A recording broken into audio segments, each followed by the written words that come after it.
All right, what's up, everyone? Again, thanks for hanging out this evening, not afternoon, evening, for another episode of the Courtside Central, a live show. This is episode 15 for most of us. I don't know if Nick's in the single digit. I think he may have hit the double digits now with this one. So He's we probably at like welcome, 8 or 9. Riding the bench. Riding the bench. but apparently we get the most views when he's on. I'm gonna need a fact chat. Let me know if that's true or not. Do I'm gonna y'all go only manipulate that right now. do you only show I'm gonna need a ban on a Nick Levin in the chat, please. Oh, I can make fake accounts. I can KD this all night. But we are glad to have Nick Levin back. So how you doing, man? What you been up to? Oh, good. Just electricity issues, storms. Yeah, Last week, and laptop issues. I can't think of all my other excuses. Can't get them lined up yet. So just give me some time. I can go back to my notebook.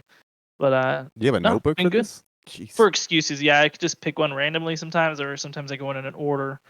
Have them for work, for friends, for Oh, that's good to know. birthdays, like it's like yeah, your yeah. birthday thing. Yeah, it's Totally good to know. made that up. Yep, I figured. Left, I figured. I was just like, I just didn't want to go. I mean, I was watching Land Before Time. My kids, just kind of wanted to do that. No, yeah, no. Yeah, you're my best friend. You're my friend. This all makes sense now. That he has a notebook. All right, moving on. Let's go to moving on to Jay Stone. What's up, Stone? What's up?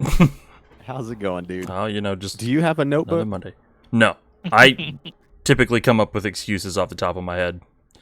Actually, you don't need a notebook. You just don't. You just go off comms. Yeah, Yeah, Snow just Pretty says, much. "Hey, I'll be there in about 10 minutes. I'll be there in Yeah. about 10." And then silence. Is what it Next is, day man. rolls around. You know, Oh well. it's just what it 45 is. minutes later, you ask him, "What are you doing?" "Oh man, me and Morgan were just moving furniture around at like 10:30 at night." Yeah, yeah, that was good times. Oh man. It's never too late on a Friday, apparently. Apparently. All right. And then last but not least, we have the cleaner, the KN Tran. What's up, man? I am here to chew bubblegum and kick ass. Okay. And I'm all out of bubblegum. Okay, I was gonna say, and is that a specific order? But I guess there's only one option now. Okay, let's go. Let's get it. So again, we are the Courtside Central live show. I'm Jay Robles, by the way. That's why most of you come. I'm just saying, not for Nick Levin. Wow, there it is. There it is. Oh, I love the confidence. I know. Yo, what's up? We got Shadow Dragon in the chat. How's it going, Shadow? Lauren. Sorry about the Celtics news today. I'm bummed out for you. So we'll probably talk about that here in a little bit. But yeah, thanks if you're hanging out on Twitch, thanks so much. If you're watching on YouTube later on, thank you for watching as well. So we're going to talk some NBA basketball. So let's get into it.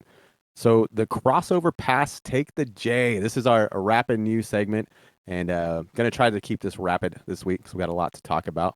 So first off, the Washington Wizards, Russ Westbrook, has 21 boards, 24 assists versus the Pacers, securing triple-double average for the fourth time in career. And so he's the only player in the NBA history to record multiple triple-doubles with 20 rebounds and 20 assists. Sorry. And Wilt Chamberlain is the only other player to have done it once in one game. So congrats to Russell Westbrook. We're actually going to talk a lot about him coming up. So yeah, I'm just going to leave that there because we're going to get into Westbrook and the Wizards.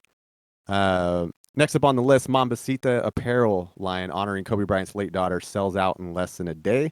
So I remember seeing like a lot of players like the day they were like able to buy or whatnot.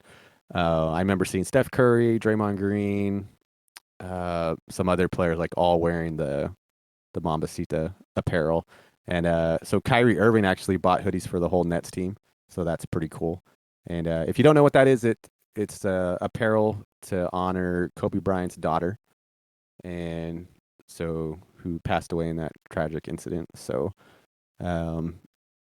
So yeah, that's really cool that the NBA players kind of hopped on board there as well and are supporting that.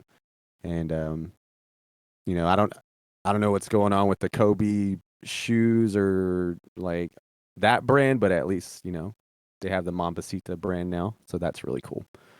So that will honor the Bryant family in some way.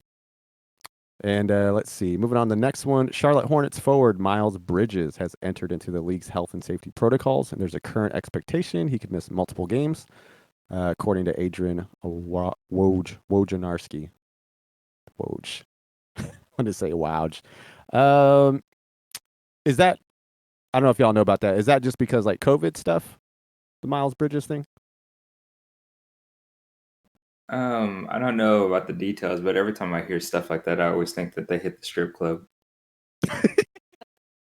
The old James Harden. Like we know. I think that's the new term. It's like they've entered COVID protocols. Oh, you guys went to a strip club. Gotcha. Oh, okay. Yeah. It's they need to just name it like Harden something because we all know. Although he's not the first one that started that, but he's the one we know about. He's the one we know. So yeah, he's the one we know about for sure. All right, moving on. The Portland Trailblazers' Carmelo Anthony moved into the top 10 all-time in NBA scoring Monday night, passing Elvin Hayes. Congrats to Carmelo. I know he was kind of emotional after the game in the locker room, kind of gave like a speech and just talking about like he thought he was out of the league, and a lot of people thought he was out of the league at some point. I thought he was out of the league just because I wasn't. My thing with him is like him not wanting to come off the bench, like him having to start. And I didn't know if he was going to give into that bench player role. And once he did, I mean, he's been doing decent with the Trailblazers. Trailblazers are in the playoff mix, and he's been getting buckets. So congrats to Hoodie Mello. And I don't know what ninth is. I don't know if he'll reach that, but if he keeps playing, maybe we'll see. Let's see. NBA fines Kyrie Irving $35,000. So this is in a result because he didn't want to participate in post-game media availability. I don't think that's the first time he's denied that either. Kyrie's gonna be our NBA's Marshawn Lynch. I'm just here so I don't get fined. And he's just eating Skittles. That's so true. I mean, there's two on that team that could do that. KD, I can also see him not wanting to deal with the media, but then he'll go on Twitter and then talk all the trash. So it's like I don't know. All right, and then last on our news list here. Hold on, let me catch up to chat. Holy cow! Shadow dropping some love. Thank you so much, Shadow. Sorry I missed that. I'm looking at this document over here. Shadow's going through it right now, but we appreciate that, Shadow. You're awesome. Oh, it is contact tracing, she said. Okay, cool. That's what it sounded like. But all right. Last on the list here, Indiana Pacers announced Thursday they are suspending assistant coach Greg Foster for 1 game and fining center Goga B and undisclosed for an argument they had during a loss to Sacramento. So I actually saw this. I saw this on a highlight whenever this happened, and the assistant coach was like livid at the center. I don't even know what the center did wrong, but he was mad at him, and they kind of gotten a little. Well, actually, Goga didn't really do much. He was just like didn't even know how to react. I felt like, but the assistant coach was going off. So I don't know what his deal was, but must be on the hot seat. Maybe. Yeah, maybe. So, but yeah, that's our rapid news. So I think that's the fastest I've ever done that. So you're welcome. And now we're gonna get into the nitty gritty. We're gonna hear some thoughts from everyone here. Let's talk about some injuries first. So I was apologizing to Shadow because Jalen Brown got he's out for the rest of the season with a wrist injury. And I don't know, man. That kind of bummed me out for Shadow because Jalen Brown's been balling this year. And, well, he's been playing well. Tatum's had his moments. But they're still like, what are they? They're in the play-in I feel like down if it there, wasn't right? if it wasn't for Brown, I don't think they would be where they are right now. Exactly. So taking him out, like, I don't know who they're going to play in the play-in, but good stinking luck. Like, if those teams are healthy and ready to go. And that's been their issue all season is being healthy. Yep. That way. Jalen's got the same thing Romeo was out for. Oh, really? Okay.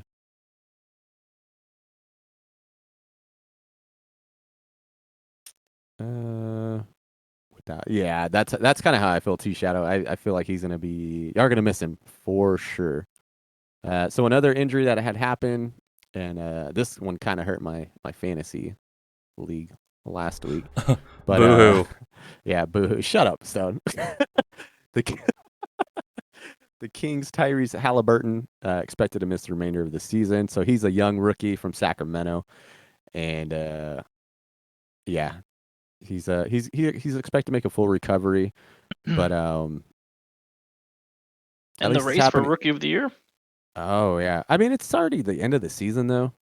Yeah, no, I'm just saying it's a bummer for him for his career. I mean he's got a bright future. Yeah, the good thing is he's young. Yeah, and hopefully he can come back from this because he's a really fun player. I have from what I've seen from him, I do like him a lot. So yeah. All right. So now, moving on. This is speaking of another rookie on LaMelo there on the highlights. We're gonna move on to some foul or play on. This is another segment that we have had on the show. I think this is the second time we've had it here. So we're going to go over some YouTube clips here that Stone's going to roll for us. And let me make sure my audio is on for that. All right.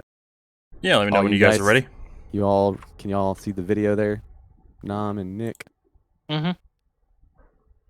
Did you see the Knicks? Did you see those New York Knicks last night? Did you see them? Did you see them? I mean, Julius Randle, 28 points. Derrick Rose, the 10-year anniversary of winning league MVP, dropped 25, hit 11 of 15 shots, scored 3 big-time buckets down the stretch. The New York Knicks winners of 3 straight. The New York Knicks winners of 12 of 13. Firmly entrenched in the 4th spot in the Eastern Conference. And the players were the beginning of that. They would play the Atlanta Hawks. They would have home court events. Now, I love that man, Trae Young. He's a baller. I like Collins and the crew. You know how I feel about my man, Nick McMillan. I'm proud that he's the coach in Atlanta. He didn't need to be in Indiana. You know that. But they would go down, okay? Which means the New York Knicks will be in the second round, which means they'd be 1 round away from the conference finals. I mean, do you see what's happening?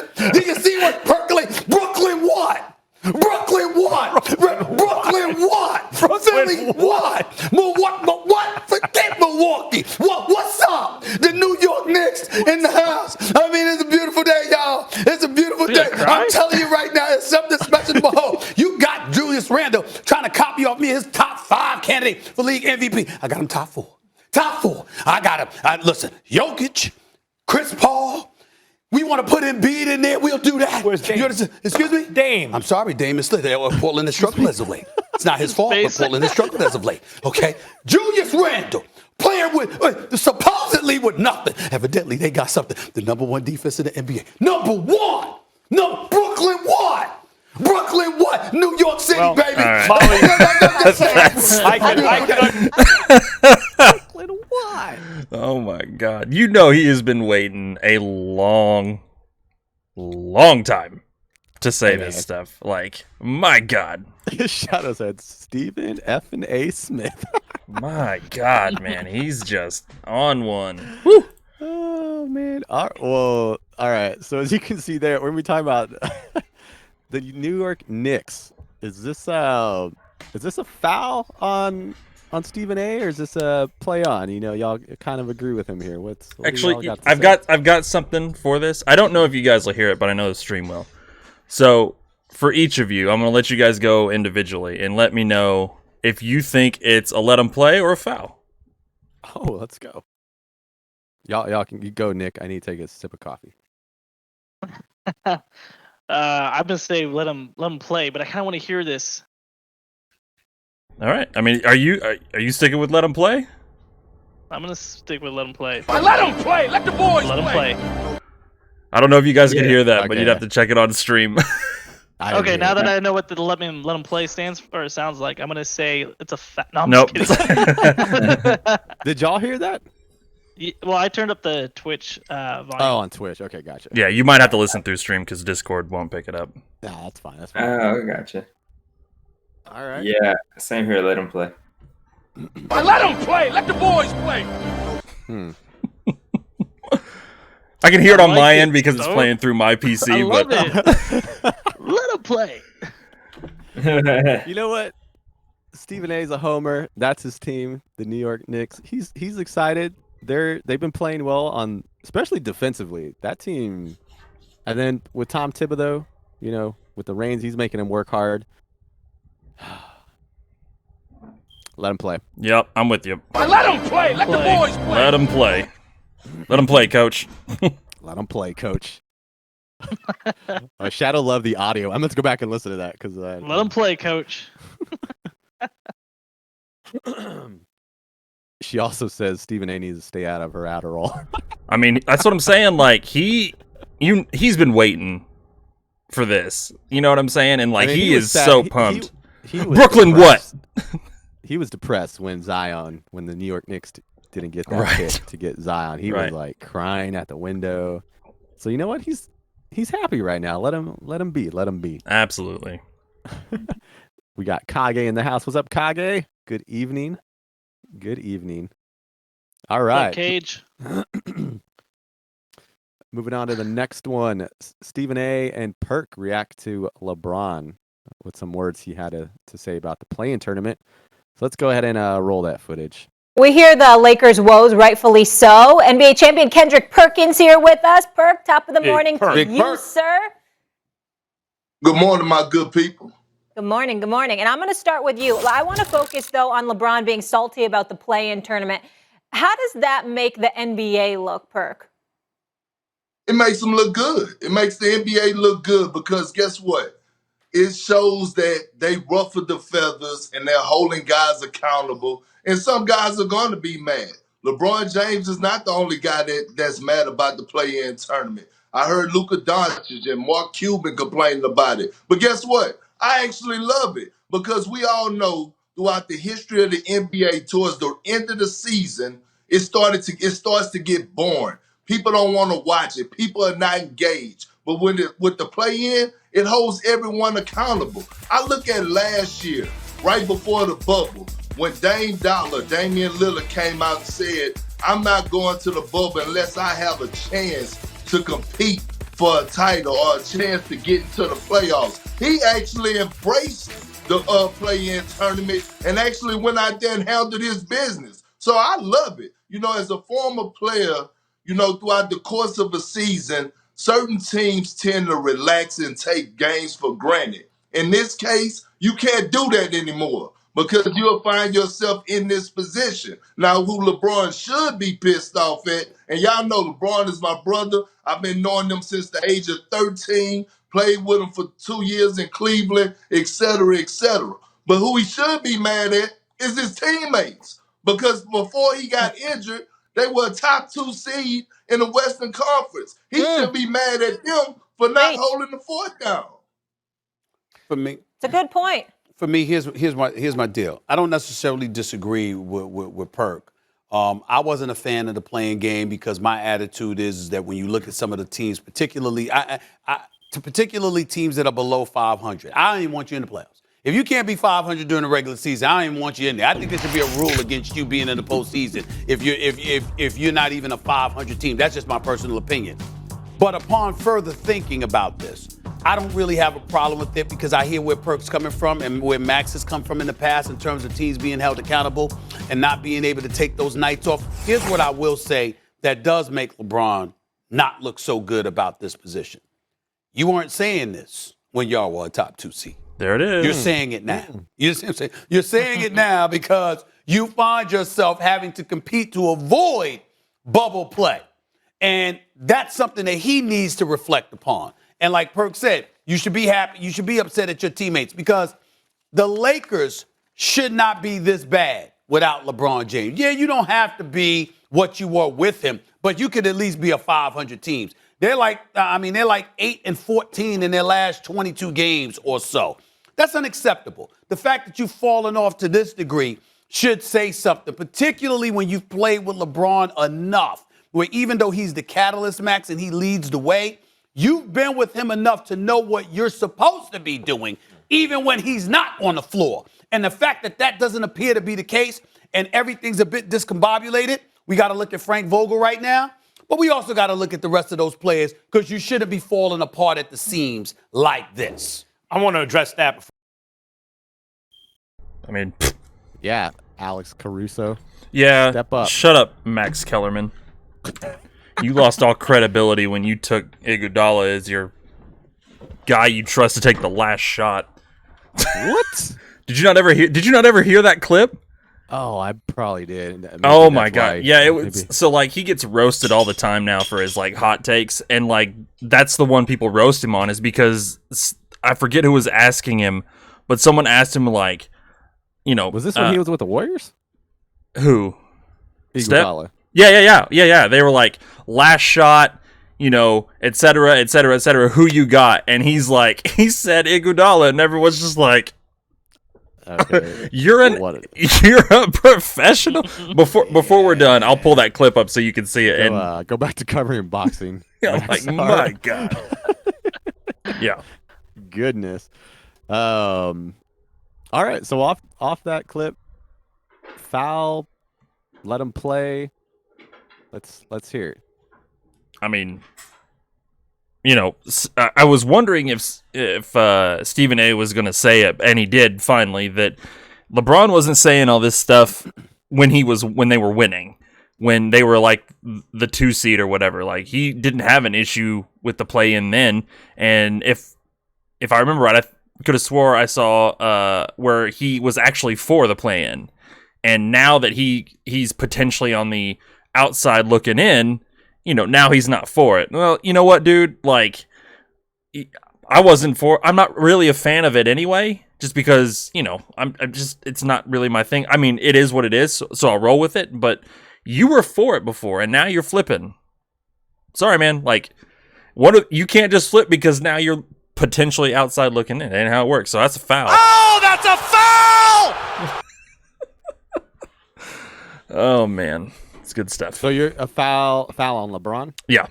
Okay, gotcha. Yeah. What's the foul sound now? You got to turn your Twitch audio up, man.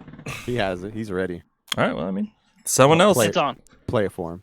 Oh, that's a foul!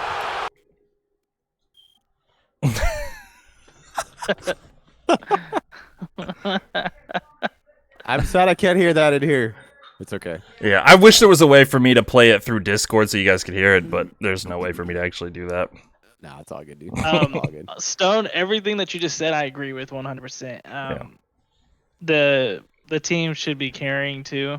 Agreed. And they're not. And what this is going to do for LeBron is it's going to tire him out for the playoffs. But you know, depending if they can squeeze it in, that they don't have to be in the play-in. But if they have to be in that play-in, that's really going to affect them. And you know, they had all this hype coming into the season. Now they don't. And he's a player that he's an emotional player. And when he starts doing bad, it gets to him. And so hopefully there's not a frustration, because I think, you know, when it's like when certain players are good, even though you may not like them, it does make the NBA better. And I think that is a team that when they're good, when they're competing, it does make the NBA better. But I'm going to call foul as well. Oh, that's a foul! I mean, it's a foul on LeBron. That's You got to be quicker. You got to be quicker. And I mean, play on for those guys, for the analysts making the calls, because I think what they had to say is correct. I mean, you know, one person does make a difference, but they have enough talent on that team, the Laker team, to stay above 500 or to stay at 500 at the very least. I mean, with a record like that, you're talking about them being something like, how OKC is running, or Milwaukee, or not Milwaukee, I'm sorry, Minnesota, some of the bottom dwelling teams like Detroit. These guys are better than that. So foul on LeBron for even acting like he's whiny about being in the play-in, even though he says he's the GOAT. Oh, that's a foul! Not holding up their part of the bargain. Totally agree with Nam there. It's just another thing that when a GOAT conversation comes up, that another complaint that LeBron has towards whatever. So I mean, I'm in total agreement. Foul on LeBron. Oh, that's a foul! Crew here, because they are 100%, and a lot of it does go on the team. And LeBron, this isn't the first time he's like I don't know why he kind of talks this way when they're losing, and I feel like I kind of feel sorry for the teammates, like when he comes back, because I don't know if he's back yet or if he's gonna play. But if they do a turnover, mess up or anything, like kind of like what Nick said, he's an emotional player, and he's not afraid to like blame a teammate. Like he doesn't take a lot of that on himself. It's not LeBron's fault. It's never his fault. You messed up, and I don't know. I feel we'll see like how that team cohesion comes, but like I love what Perk was saying as well. Like sometimes the end of the season is boring. Some of these all-stars stop playing the last few games to like rest up for the playoffs, and with the play-ins, you can't do that. Especially if you're in LeBron's case right now. Like you have to play and you have to win games. If you don't want to be in that play-in, then you need to get above the 7th spot. You got to be 6 and higher. And then if you are, you have one chance to win a game. And so you better not be holding anything back. So for that whole team to be in that situation, like is I don't know, but Shadow made a point, like what if it'll be funny if they go from ring to bounce. I would crack up. But I mean, I'm also a Spurs fan, so the Lakers aren't. I'm just not a fan of the Lakers. Yeah, for sure. So, one thing I did want to say, I did want to call one foul on Stephen A, and that was that this play-in tournament, you should have only 500 teams, and well, in the West, the top 9 teams are 500. In the East, it's only the top 7 that are 500. So in the West, they're making their way. Like, get 9 from the West and then 7 from the East, and then just do that. So. I mean, I don't know how that would work out, because it would be different every season, like just like that. Well, 9 from the West. No, my point is that these teams, even though some writing on the wall, these are professional players, and I don't see the Jazz or the Suns losing a 7-game series, a 5-game series to the Grizzlies. I don't see them losing that, but this play-in tournament brings in more. I don't know, more. It brings heart back into the game, I feel like, because they have it's a win or go home situation, and it brings that, to me, it brings that college basketball excitement into the NBA, and even if it's just for a few games, but because you never know. I mean, maybe one of these teams could make history. They just couldn't get it all together. Injuries were their problems, and they finally get it all together. I don't know. But I'm kind of interested to see how this year goes with this play-in tournament. I mean, for those like mediocre teams as well, like the Spurs, like right now, for those like fans who their team is in that 9th and 10th spot, and they have a chance to play in that play-in, do you know how exciting that is? Like they have a chance. You're telling me there's still a chance? Yeah, there's still a chance. That's exciting. Now, are they going to get bumped in the next round? Probably. But, let the fans get excited about something, and I think that's what the play-in tournament does. Yeah. So, but yeah. Yep. Any other thoughts on that, Stone? Nom? No, we're good. All right. Moving on then. This is a little clip from Jalen Rose and David Jacoby. So I like Shadow, that name, Muck listen Rock. up. See what So got they to say. made a mural. Problem is, they tatted up Larry. Whoa. And we had to blur out Was some that of a it. 76ers tattoo? We had to blur out some of it Got a Marcus because Camby. they That's the had Larry I remember. fornicating rabbits on his arm. So you know what happened? Larry Bird don't play. Tats on his face. Sent the lawyers. Tattoo tears. Sent the lawyers. The lawyers said, no. You gotta take the tats off. So the artist had to redo the mural with the tattoos off. What do you think about Larry Bird having his lawyers remove the tattoos from the mural? It comes with the territory. I mean, here's a gentleman that's been for public consumption for as long as we've been alive and has kept a pristine reputation. Has done so very much in the community. Obviously, he's a legend across the world, but especially in Indiana. And so when you see that, it's a mix of culture and playing for Larry, following Larry while he was in the league. He's not saying take the tattoos off because he doesn't want the artists to express themselves. He's saying take it off because he doesn't want people to ever think that he's trying to represent something that he wasn't. Okay. And so in being around him long enough, I'm pretty sure that when he saw it, he was like, all right, that's probably not the representation that I want to have out. Jalen, I love Larry so much. I will never. Probably. Get him, Larry. Get him. That's all I can say. I mean, that's not the image he wants out there. That's not the image he wants, to be perceived of him. And even if the tattoos and stuff like that are, even if the artist thought it was, I mean, it looked great, but that's just not the image I'm from what Jalen says Larry wants out there. And you don't get fornicating rabbits when you think of Larry Bird. I know, that's so weird. Like, I know when I see him, I immediately think rabbits fornicating. Like, I don't know what it is. Maybe it's the nose. I don't know. Like, I get the artistry and the creativity of that, but like, why those tattoos is my question. Like, right? It's like go something like along with Boston or something. Yeah, like why? I'm just confused on that. But sorry, Stone. No. I mean, it's fair. Basically, what it comes down to is like, regardless of what the artist was trying to do, like it comes down to the image he's trying to perceive and that everyone has of him, and that wasn't it. So I don't blame him. I don't blame him at all. Let him play. Let him play. Get him, Larry. Let him play. Let him play. Let the boys play. Okay. I didn't know if we're going to this for the artist's point of view or Larry. So right. I think it's kind of going. I think it's more from Larry's point of view because he's the one who reacted and sent the lawyers to deal with it. Makes sense.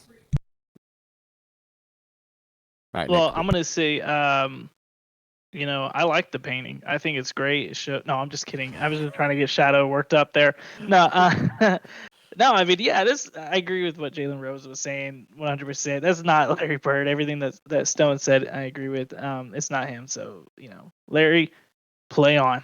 Let them play. Let the boys play. I mean, yeah, play on for Larry. I mean, flagrant foul. Like flagrant 2 foul. Like flagrant 2 foul on the artist. Like, in fact, you should have your mural card taken away. Like, I'd like to know what went through your mind that you were like, all right, we're just going to tat up Larry Bird. We think it's going to look cool. Like, you could have easily had done, like, just the surrounding of, like, the 76ers and all that stuff.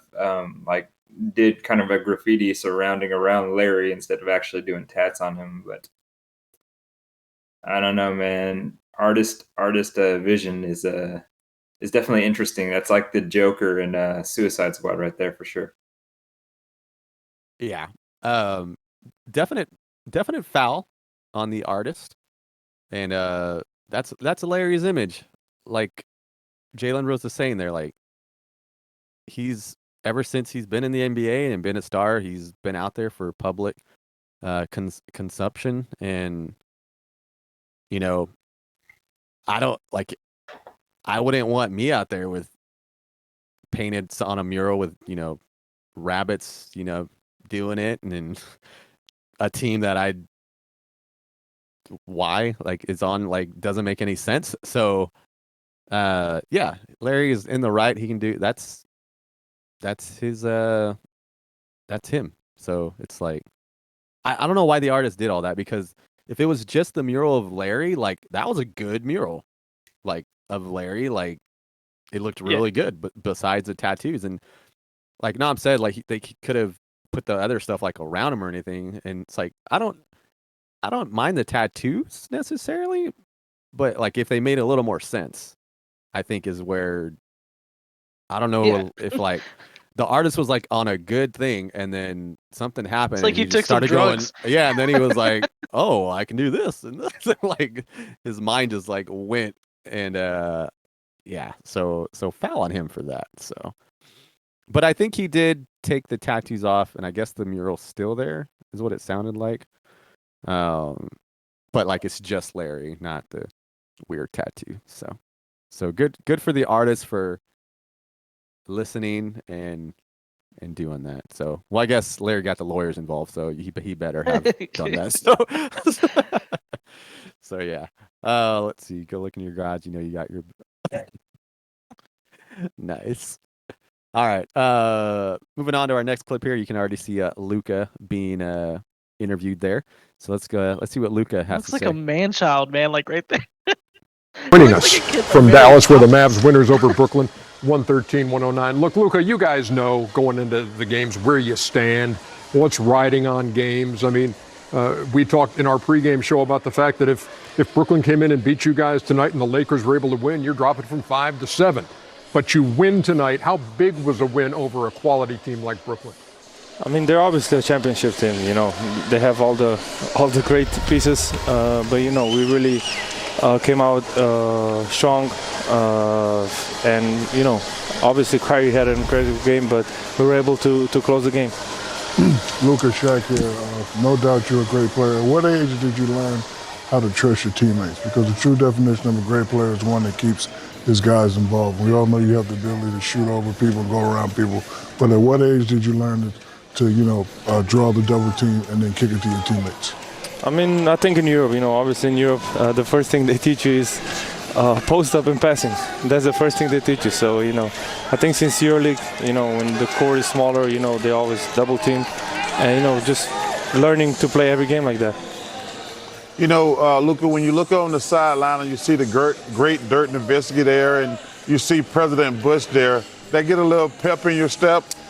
I mean, yeah, it's very special to have those guys here. Obviously, Dirk for me, it's something to look up to here in Dallas. He's an amazing player, amazing person, and it just feels special when he's out there.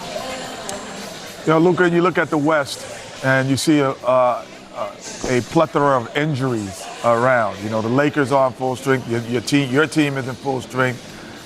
Portland, C.J. McCollum's coming back. I could go down the line. Everyone healthy on your team.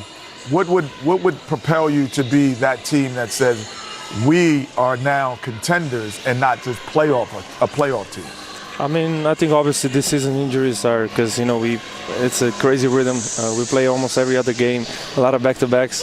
But when we full, we're just trying to go game by game first, escape the play-in tournament so we can be straight in the playoffs, and then go from there game by game. Last thing from me, Luka, is this. You and Dwight Howard tied for the most technical fouls with 15, and if you get one more, you get suspended a game. Over your last 6, how are you going to remain Luka and play to a high level, but also not let your emotions get out of control? Yeah, for sure. This season has been long. With official, I wasn't myself this season. I've complaining way too much, and I got to work on that, and I just got to stay calm and just not talk to them. I got to learn from that. Nothing to complain about tonight. 113-109 the final score as Luka Doncic goes for 24, 10, and no one likes running. All right, there we go. Yeah. Luka. So, Props to him. Yeah, really going to focus on that last part where Mm. Ernie brought up the techs and the fouls that Luka's been getting. Yeah, for sure. So Luka, he admits that he's, something that he's got to work on. So is this a foul on Luka or, play on by him? So What do y'all guys say? it's an absolute foul on Luka. Oh, that's a foul! Because he just straight up lied in that video. Like, just straight up lied. I mean, like, literally, I think Shadow mentioned it a little bit, but he hit Claxton or Sexton in the balls, the family jewels, and got suspended. So, I mean, Did obviously. he do the Draymond kick? Was that how he did it? Yeah, no, he hammer fisted it. Like, it was ground and pound, like, straight up. So, I mean, I'm glad that he can say it, but man, actions mean more than words. I mean, you gotta remain cool and keep your cool. Your team's not. I mean, you have to look at what your team has done this entire season. Like, you guys went from being way out of the play-in to being in the play-in, and obviously right now at this moment to not being in the play-in tournament. So he's got to keep his cool and yes, he's admitted it, but he's got to actually go through with it. Who's next? All right, I'll go. Definite foul on Luka, and Oh, that's a foul! I love Luka's game for being so young, and he's not like the most athletic person, like just looking at him, but he can still score buckets, and I feel like he has a pretty good IQ for the NBA. I know he made a statement earlier in the season, like he feels that scoring in the NBA is a lot easier than it was in the league that he was playing in, and so it's like if that's the case, man. Oh, this is I think I said foul, by the way, which foul on Luka because that's what he's been doing. He's been getting these technical fouls, but I think if he can just like get that out of his head, like don't worry about the officiating. Another thing, I don't know if the coach has gotten on him at all, or just like the coach should be like, hey, I got this. If anyone's gonna get ejected or whatnot, let me be the one. And so I don't know if is it Carlisle? Is Carlisle still the head coach? Yeah. Okay, yeah. So, which I'm surprised because I know he likes to get into it with the refs. So, but yeah, I think once Luka can figure that out, just play your game. Don't argue with the refs because this is going to be like another Draymond situation. I don't know if this continues on or if it's a clean slate for the playoffs. Do y'all know? As far as like the next game where like he'll be suspended. Actually, I don't think it's a clean slate. I think that actually goes through. So that's even worse. Like he needs to stop now. Like Nam was saying, no ifs, what's about it. Like we're gonna see by your actions. So stop being a baby and just get back to playing your game, and that's it. So yeah. I mean, the way he was just looking, like when the video started, I was like, man, he just looks like a spoiled rich brat kid, and he's known for his anger issues. I mean, you can go on YouTube and see all kinds of videos about him, even in Europe. The anger he has, it's like, dude, calm it down a little bit. You gotta back it up, but it's called being competitive. That's not competitive. I mean, when you can't control that yourself, when it's no longer about the game and you're actually physically, hitting someone, you've got issues. And I think the league needs to get a little bit more harsher if he keeps having a reputation like that, because you don't want a player like that. That's, even though they're good and they bring, I guess, they bring something to the table for the NBA, but it just needs to be taken care of because he's going to end up hurting someone. I mean, if he can't really control his anger, I mean, in the game. And, I don't want to talk, about his personal life, but man, I would be scared to be a friend of his and make him mad. What's that? But, what? I get what you're saying. Like, he can injure someone. But as far as, like, they need him. And if he gets suspended in the playoffs, that's what I'm saying. Like, and the NBA needs to crack down on him because they need to, yeah. And he's not going to learn until that happens, But I hope that happens. I hope they, crack down on him and that this keeps carrying on throughout the playoffs. And, because playoffs, I mean, get more emotional. And exactly. If you get this emotional in the regular season and you're going to go into a playoff, like, woo. I wonder what he would have done. Who was I can't remember his name that was blowing in LeBron James' ear. Like, Lance Stevenson. Yeah, I wonder if he had done that to Luka, what Luka would have done at that moment. The thing is, like, Luka, like, he gets all worked up, but in a fight, I don't know if Luka's be on my list to win a fight. No, I'm not saying he would NBA. win. I'm just saying though, if Luka would try something though, just like he gets so mad, like irate. I mean, he went for a low blow, so I mean we know where his head is at. Yeah. So foul. Oh, that's a foul! Yeah, I mean, I agree. He's got to tone it down. My goodness. Yeah, he's yeah, I mean, I don't know what else I can add to the conversation, but yeah, he's really got to dial it back because I mean, the last thing they need right now is for him to be suspended for the remainder of the season. So I mean, I'll give him the benefit of the doubt and assume that he believes what he's saying. But I mean, we'll see. That's all I can say is we'll see. I mean, we'll see. My other question is Dwight Howard. What does that dude complaining about? Why has he got so many texts? What team is he playing with as well? Like, he's playing for. Oh, that's right. I mean, yeah, he also made the double list. He's always been that guy, though. Like, I feel like that's always, what are you doing, ref? Like, trying to, get foul calls and stuff like that. And so I'm not surprised. I'll be honest with you. If he's weird, because like for his size, like, why are you worried? Just you would think he would just get him, but especially in today's NBA, like honestly, how does he not draw contact all the time for as big as he is? It's not to say that I agree with like all of the calls he's saying he should get. I'm just saying for as big as he is, and in today's NBA with the rules that are set, I'm just surprised he's not getting calls like regularly. Or I can't. Why aren't his stats like? Why isn't he shattering records? You know what I mean? Well, I feel like he doesn't. And I think that's what like Shaq gets onto him about. He's not no effort like, down low. He doesn't really bully people. Yeah, he settles. Yeah, no, I know what you mean. That's been his issue. Yeah, like it makes sense too because I know that the potential and the bar was so high for Dwight Howard, and it for a while there looked like he was gonna eclipse or shatter that glass ceiling, and then he just kind of settled.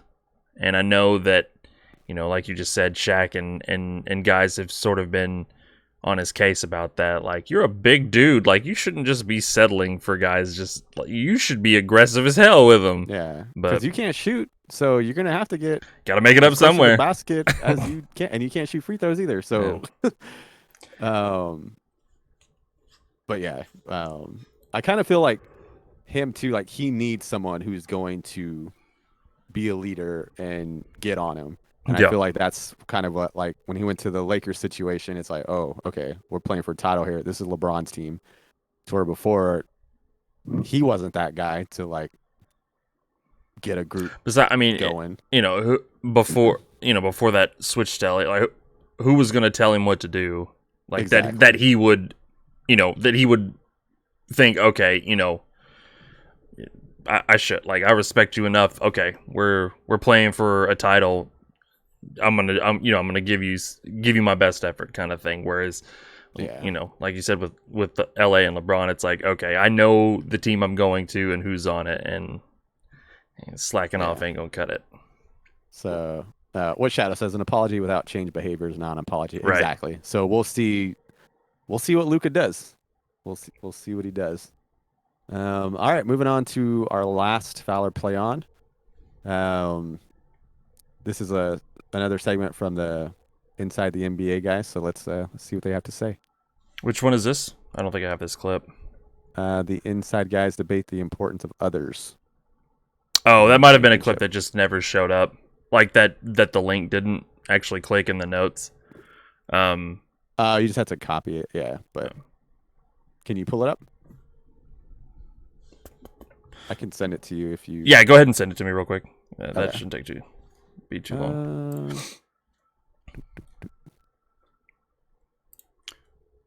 Oh, there we go. Where are you at? There you go. Mm-hmm. All right, it's in your DMs. I got it.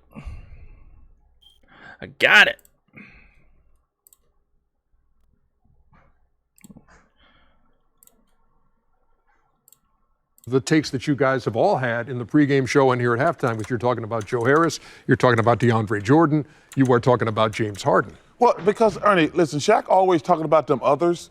First of all, he's 100% wrong about those others. I'm not. Everybody It's proven. Everybody in the It's NBA. proven. First of all, it's not. Kenny, it's not proven? No. Listen, let me tell you something. Can I just? I want to see what he says. Okay, go ahead. Everybody in the NBA got others. Everybody. The reason you win championships is you got great players. You know, we're talking about that analytical bull stuff today on our podcast. You almost said what you normally say on the podcast. Think about this. When was the last time a team didn't have 2 or 3 of the best players in the NBA who didn't win the championship?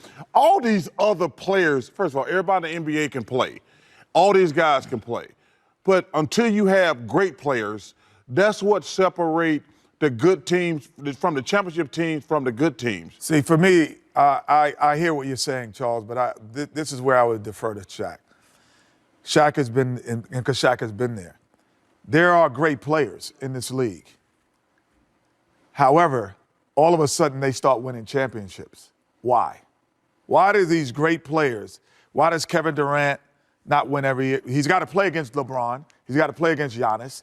Giannis hasn't won a championship. Because he's not playing with Wait, but I'm saying he's not playing with Steph Curry and Klay Thompson. But there's going to get to a point where you're going to balance each other out. No, that's first of all, When we played, I'll just say this: when Shaquille O'Neal played against us, he and Akeem balanced each other out.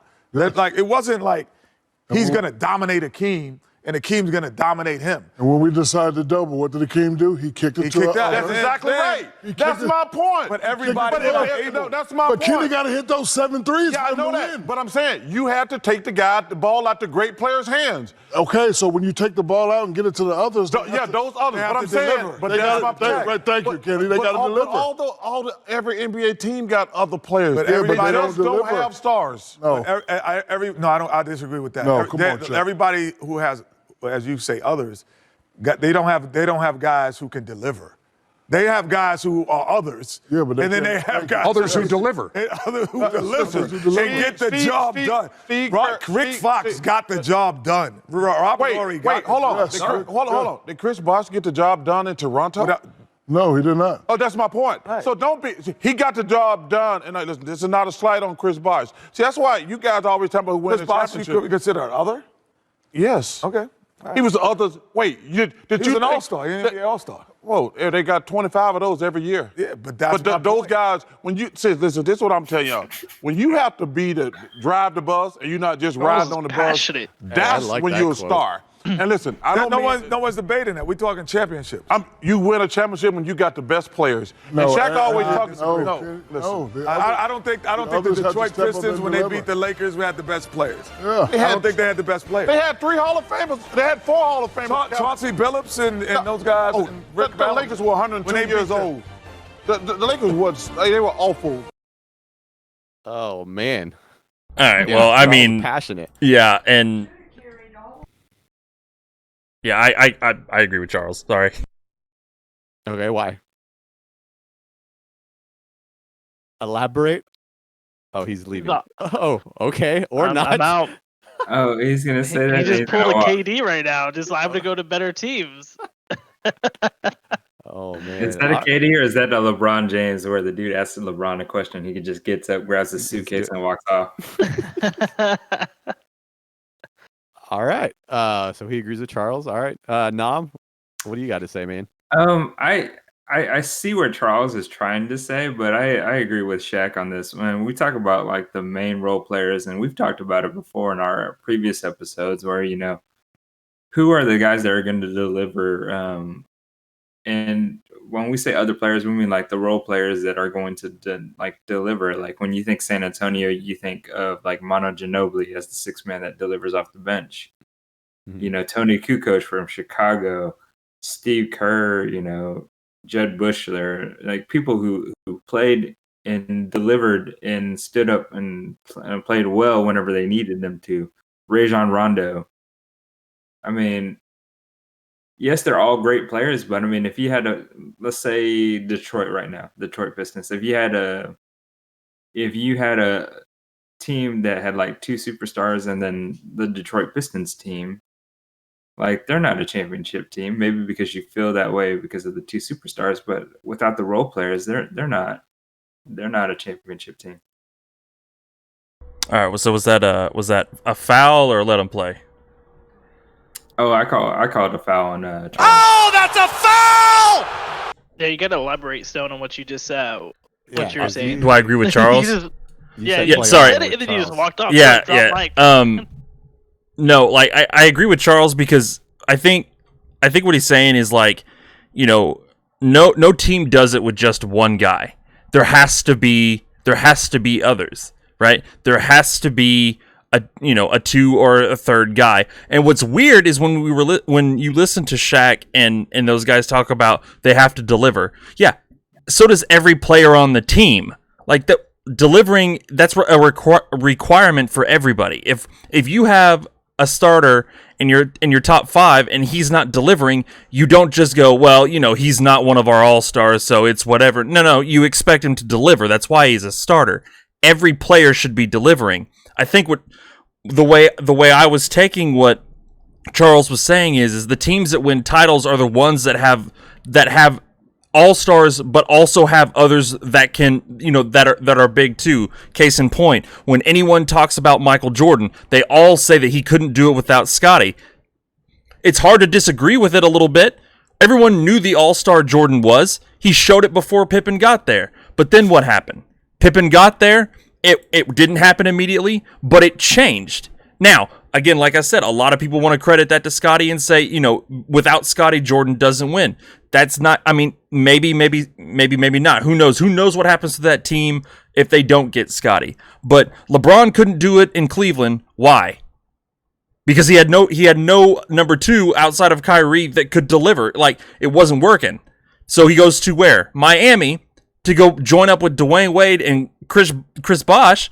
And then what happens? Now LeBron has two other guys that he can defer to that he knows on any given day will pull him out of a bind if need be. Like, and I think that's what Charles is saying, and that's why I'm saying I agree with Charles. Like, you've got to have guys, you got to have, especially in today's NBA, top tier guys that you can defer to if maybe your game isn't on. Because if you don't, you're not going anywhere. One star can't carry a team. Russell Westbrook has proven that time and time again. You can't carry a team to the finals by yourself. You need other guys. You need other players at that level to do it. That's all I'm saying. Let them play, Charles. Let them play. Let them play. Let the boys play. I'm confused with what each person's saying because I feel like Charles is saying you need more than one superstar, and I think what Kenny and Shaq were saying where you could do it with one superstar. You just need good role players around him. Is that right? Or I don't know, because I'm kind of confused on that too, Nick.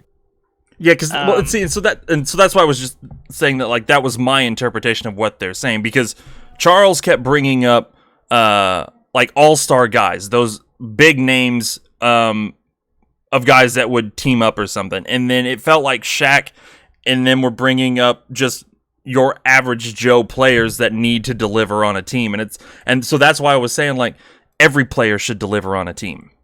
Like, Well, that standard shouldn't just be set for a couple of guys. It should be everybody. Yeah, I'll say this: that I feel. Well, the NBA is definitely trying to trend to where they have these stacked superstars. I hope that the Jazz carry on throughout and show, hey, it just takes a really good team. You don't have to have the superstar caliber as long as everyone knows their roles and plays it. And I think any team that has a cohesive unit that knows, hey, I'm here to play this specific role. I'm here to do this specific thing. And you have a function that works together. It's an amazing thing to watch. That's why the Spurs were able to dominate the Heat almost twice. Ray Allen, but another on that team. But see, that's where Ray Allen's like that good player. I mean, at that time, I mean, he was a great player. Don't get me wrong, but like at that time in his career, he was getting at the end of his career right there with the Heat. He was coming off and he was wide open, and that's who LeBron deferred to. What's kind of crazy, it wasn't Wade, it wasn't Bosch, it was Ray Allen. A good role player that knew his role. I think take Ray Allen off that team, they were going to be they didn't beat the Spurs then, So I think that that a lot of teams are going just to leave multiple... someone in to rebound the ball. Wouldn't have happened. Yeah, right, Pop. But no, I see where people are saying where teams have to have superstars because I mean KD's proven that you have to have superstars to win a championship because he's had to go join others. And Russell's proven where even though he's trying to be loyal and to be the guy, he can't do it by himself. And so, these teams, some of these players have proven that point, but I think there's still teams out there that are saying no, like the Jazz now, for example, say no. It just takes a team for everyone to know their role and be good at that, perfect your craft, and then we'll make this thing, put this thing together. Yeah. So you made some really good points there, Nick, because. Thank you. Was that a compliment? That was a compliment, man. Thank you, man. Really you got me thinking. You got the gears turning. Because one thing is like, okay, what is a superstar or all-star? Because you mentioned the Jazz, and Donovan Mitchell's not in that MVP conversation. Right. And he's been playing very well. And so it's just like, is it like how do you get this status of a superstar? What was it? Charles, he said, he said the one that was great, the 25, there's 25 All-Stars every year. Yeah, that was a good one. It's all about the publicity of the team, the market of the team, and the popularity, because that's what somewhat of the MVP race is a popularity race. Yes, these players are performing and showing up. We all know the All-Star Game is a popularity contest. Oh, yeah. Right. And so, yeah, it definitely is. And, so I think that what makes you a superstar is that fact that, hey, how well are you marketing yourself to get your, the money up? Because people buy your jersey, people buy your products. The NBA is going to promote you to make more money. It's all about the money at that point. And that's some of the issues with professional sports. Yeah. So another thing I was thinking about, because you had mentioned the Jazz, you're right. Like, those types of teams, those small market teams who don't get that say, but they're a very good team, need to step up and beat these so-called super teams, because that's how it was with the Spurs and going against this giant that was LeBron and Bosch and Wade. And then, they were moving the ball with some of the best of them. The Spurs during that season, those 2 seasons, and that's kind of like where my mind goes when I'm thinking about the others. I'm not thinking about a second guy. I'm not thinking about a third guy. I'm thinking about these people that you wouldn't think Jordan would pass the ball to a Steve Kerr, Paxton. Like, he's not taking that shot. He sees a friend open, or he sees a guy open. Same with the Spurs. There's a lot of people. There's probably names and players that people don't even know, like their actual name, that helped us win a lot of games in the playoffs. I'm trying to think of I think his last name was Jackson. He would like make a three and then like do a little bobblehead thing. I don't know if you remember him, Nick, but like those types of guys would hit clutch shots in the play. So when I'm thinking about others, I'm thinking about those. And I'm also kind of going back to like our conversation last week where we're talking about how Michael Jordan like expected everyone on that team, like he was hard on everyone on that team because he wanted everyone to feel like they did something to help that team win. Like it wasn't all him. He was hard on I can't remember that one player, but it was in that documentary, The Last Dance, and but he's like, I wanted everyone to feel like they played a part in winning this championship. And then that, that's like the famous, like, and if that's not how they want to play, then, so be it. But that's how he played. And so it's just like, I feel like the others, and based on the title of this, the Inside Guys debate the importance of others to winning championship. The importance of others in my book is important. Right. I think that was sort of the confusion between the guys is like, they're not specifying what they mean by others. Like when I'm listening to Charles talk, it sounds like he's saying that one all-star can't do it. They need another guy. They need another all-star that's what to I was win. thinking, yeah. Shaq sounded like he was just saying you just need other guys to step up, which would be that what you're just talking about, Robles, with that Michael Jordan mentality where it's I need everyone to be great. Like there's no slack off time. Like when we're on the floor and when you're on the floor, you have to be on. And obviously that's not a guarantee, but the point is you got to be on. You have to be on.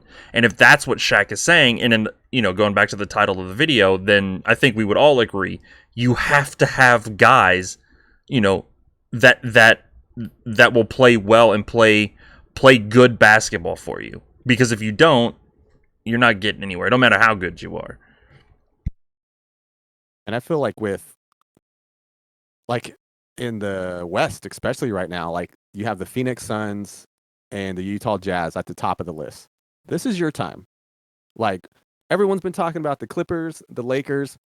You have a higher seeding than them. So shut them up. Like shut all of the fandom that is LA and all the analysts and commentators and all that. And go win a championship. Like, I would love nothing more than to see like those types of teams, like get in there and just put a beating on those superstar teams. Like I would love it. So yeah, they need to step up. So that was a good point, Nick. They need to. Thank you. Yes, congrats. Nom? I think Nom was the first one that went on that one.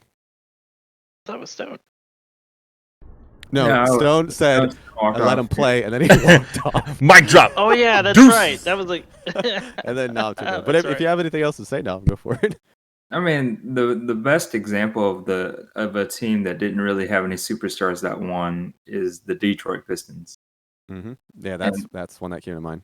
And those are the guys that, they're going to have a Hall of Famer in there somewhere, Chauncey Billups and whatnot. But I mean, just as far as a team is concerned, and they went up against like a super team in the Lakers in the finals that year, and they beat the Lakers. Because that was the year that Lakers had like Shaq and Gary Payton, Karl Malone, Kobe Bryant, and all of them too. So it can be done, but like we said, it's like I think obviously the people who were having or between Charles and Shaq, they were having just a kind of a miscommunication. But I think Kenny and Shaq were on the same page, and Charles was on an island of his own. But because I wouldn't consider Chris Bosh quote unquote an other player in my view. But hey, he's a Hall of Famer, so what can you say? Yeah, he's an other. I think what Charles was saying though, compared to like when he went to the Heat, like LeBron and Wade were the guys, and where in Toronto when Bosh was there, like he wasn't the guy to lead the team there. So I guess that's where he's saying like he's still another because he couldn't get that team over that hump or whatever. But I feel like they're both on their own little islands. Like I Yeah. wasn't like. Well, I I don't know. in a weird way though, that would basically be his career too, Charles's career too, because he never they took him to the finals, but he never achieved a championship. So would he consider himself another player if he joined another superstar and won? You ask him, he's gonna say no. But that's a good point. that's a really good point. I mean, another thing too, like what Nam mentioned there is like in that span when the Detroit was going up against the Lakers, that was also when the Spurs as well would play. There was a few finals where Detroit and Spurs were going at it, and both those teams weren't really like. I think I remember hearing like it was some of the most boring play. That's just because like the teams that are always talked about weren't playing in the finals, and people were like upset about that. But it's like, again, goes back to the whole money thing and all that jazz. So, but all right. Moving on. Our last topic here, and apologize going a little late here, but this is our little barbershop talk because this is a good what's the word I'm looking for? It's a good question to talk about, sir. So this is back to Westbrook. So we opened it with Westbrook. We're closing it with Westbrook. Is he better than Oscar Robertson? Scotty Brooks, who is the coach of the Wizards now, he calls Westbrook second best point guard ever. Originally appeared. Wait, what did that say? Oh, I guess that's what he just said. So this year is like what he's quoted for saying. Scott Brooks, I used to always say he's going to probably go down as the third best point guard ever, but I think he's past one and he's going to go down as probably the second best. One is obviously Magic Johnson. What he does, there's no point guard that has ever done it. Nobody, Brooks said. Who wants to start with this? He pays his players, his teammates, just let him pad his stats, man. He's like, hey, let me get the rebounds, all right? I mean, these are some high praise, though. Second best point guard ever. Yeah, but everybody know that's just.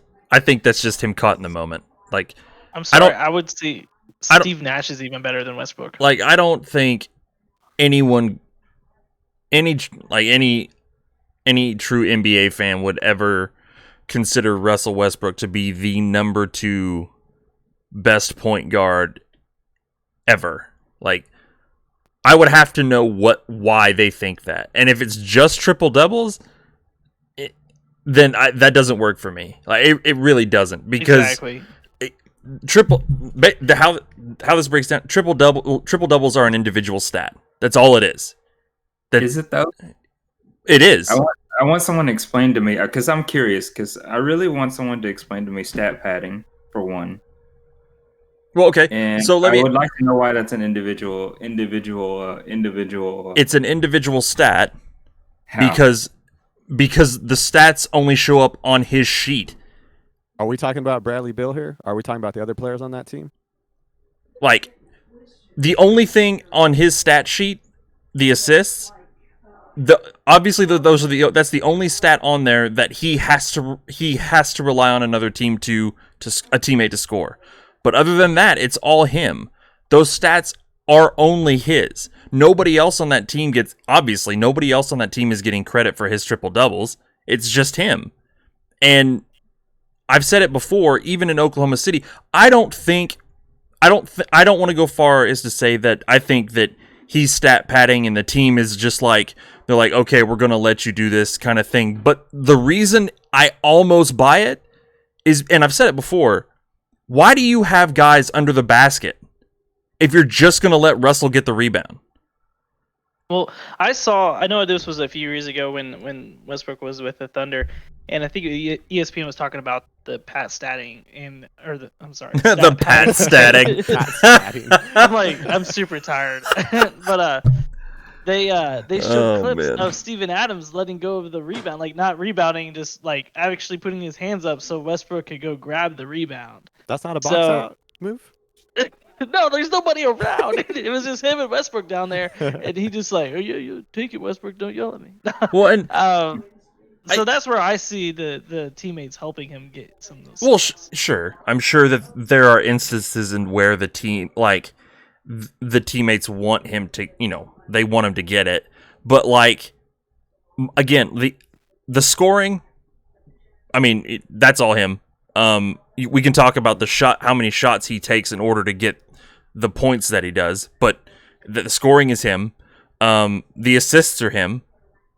My issue with the assists, though, are like the amount of turnovers he has in a game, but that's neither here nor there because he's getting the assists. My biggest issue is the rebounding. Like, when I see Russell getting more rebounds than the big men under the rim, I really start to question what's happening. Why is that a thing? Like, why do you have big men? But that is the question. Why is that a thing? Because he's getting 20 rebounds, and when you think of rebounding, it's a hustle. It's a hustle stat. You hustle for the ball.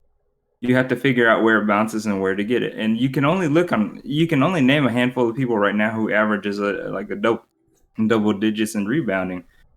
And you can't say it's just because it's the speed of the game, because the speed of the game and the game has been this way for over 10 years.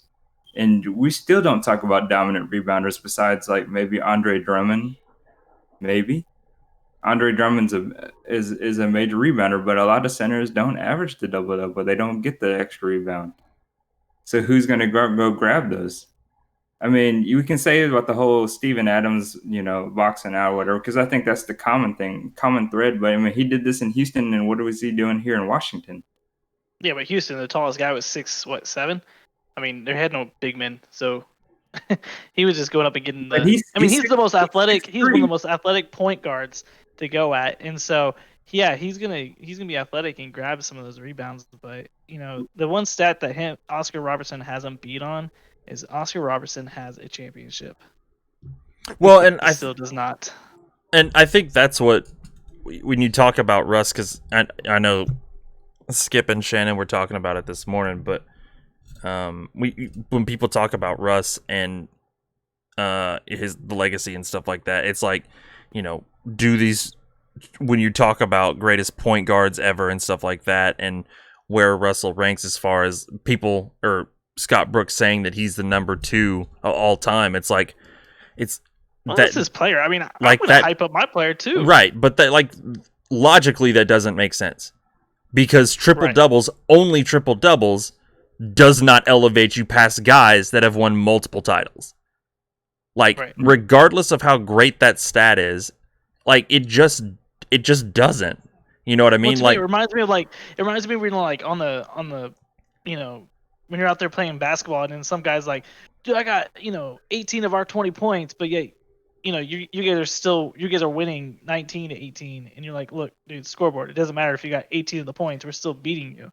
And that's the thing with Westbrook. Yeah, he's got all those stat lines, but doesn't have a championship. There's nothing to show for it. Gonna hurt him. Yeah, there's nothing to. And no, go ahead. I mean, no, I agree. So it doesn't. There's no championship. I don't think he's the second greatest point guard ever. Like, don't get me wrong. I'm not arguing that. But so in order to for me, thinking about the whole stat padding and then that conversation, kind of what you guys are saying. So when he does get a triple double, like when you talk about stat padding, you think about trash points. I think like the NFL where like a quarterback's down by like they're down by like 24 points and they're just throwing the ball the entire like second, third, fourth quarter to get their yards and their touchdowns up, right? Mm-hmm. That's what I think about trash points. But if Westbrook's got a winning record for the team that he's on, doing triple doubles, because he needs to do that, because apparently the centers, the big men, the forwards, or whoever they got aren't getting the rebounds. I mean, you can't really argue the assist, because look at the teams that he's on. They have to make the shot. He has to get them in a position to be open to make a shot, or in a position to make a shot. And the teams that he's played for, he didn't exactly have the best supporting people besides like KD and whatnot. But the season he averaged a triple double in, he really didn't have too many great players to score for him per se. But if he has a winning record Let's just say. Winning record. Are you saying this season, Yes, like no, overall in his career? I'm saying as a person that makes a triple double, he has a winning record for when he gets a triple double.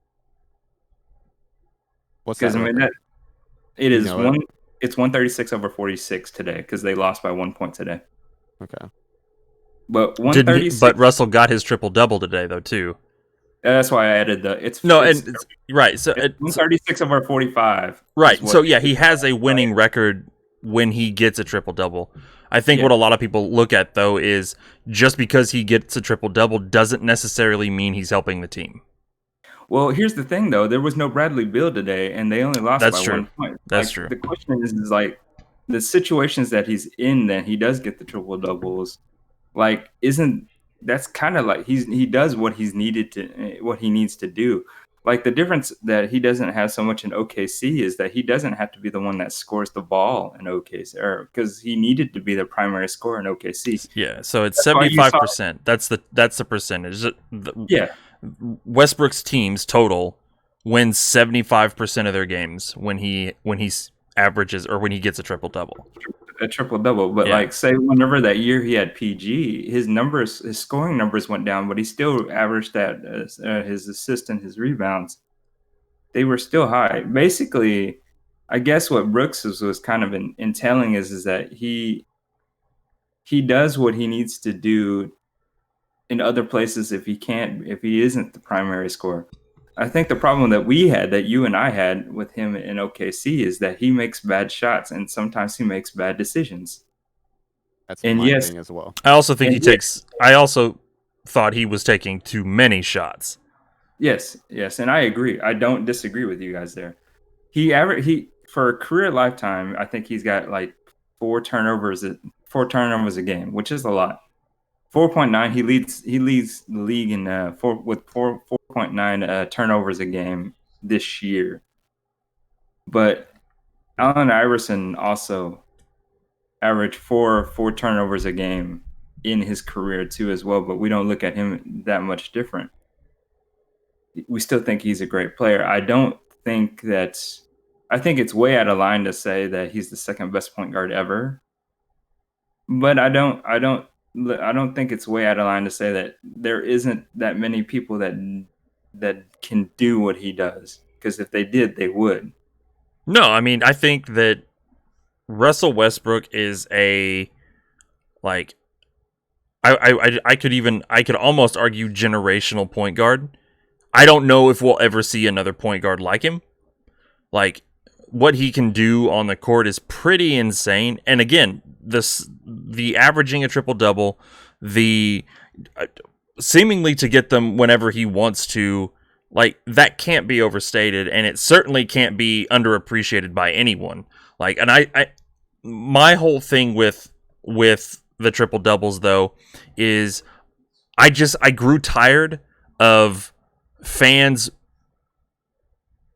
like using the triple doubles as a reason why, Russell is so great. He is great. No one's going to argue that. The problem, however, is when it comes to, taking a team to the finals. When was the last time Russell made it out of the first round of the playoffs? Triple doubles or not, man, like just going, and I had been harping on this for so long. Like I got so tired of Oklahoma City fans saying, at least we made it to the playoffs. It's like, that's not good enough. Just making it isn't good enough. And I've said it before, if Russell Westbrook could, and he would 100% not ever admit this, but if Russell Westbrook could trade his triple doubles in for titles, he would in a second. Are you kidding me? Like, which would you rather have? A title or a couple titles, or hold the record for most triple doubles or triple double average? Personally, but I'm trying to get in Russ's head, and honestly, I don't know. Nah, because if telling you, man, like if you gave Russell like like a truth serum and asked him that question, and if the words out of his mouth was "Nah, I'm okay with the triple doubles," like every single person in the universe would look at that man like he's lost his mind. I don't know, man. He's getting a lot of praise for the triple doubles. No, and they're praiseworthy. Like I think people take the criticism of Russ and they think that people are underappreciating his triple doubles, and that's not what people are doing. People praise the triple doubles because it's an incredible achievement. No one's taking that from him. But the issue where people criticize is outside of the triple doubles, what have you done for the teams you've been on, you know, that's worth being praiseworthy? And it's nothing. You have got triple doubles. You have broken the records. You've set the records. But outside of that, what have you done?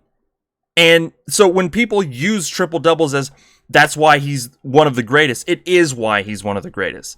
But that's the only reason. So this is nothing on you, Nam. Obviously, you agree that saying that he's the number 2 point guard ever is insanity. But the reason that people say that is, or at least Scott Brooks, I don't want to put words in people's mouths, but like the reason Scott Brooks would say something like that is recency bias and triple doubles. Like, because outside of that, what's his argument? What could he possibly say? It's a good question. You know, Russell's an amazing athlete. I mean, I think I will say he's probably the most athletic point guard. I've said that too. Ever. And so, that's why he gets those rebounds. I mean, he jumps higher than anyone else and just grabs them and goes. And I mean, he's a hustler. And so he's super aggressive, I man.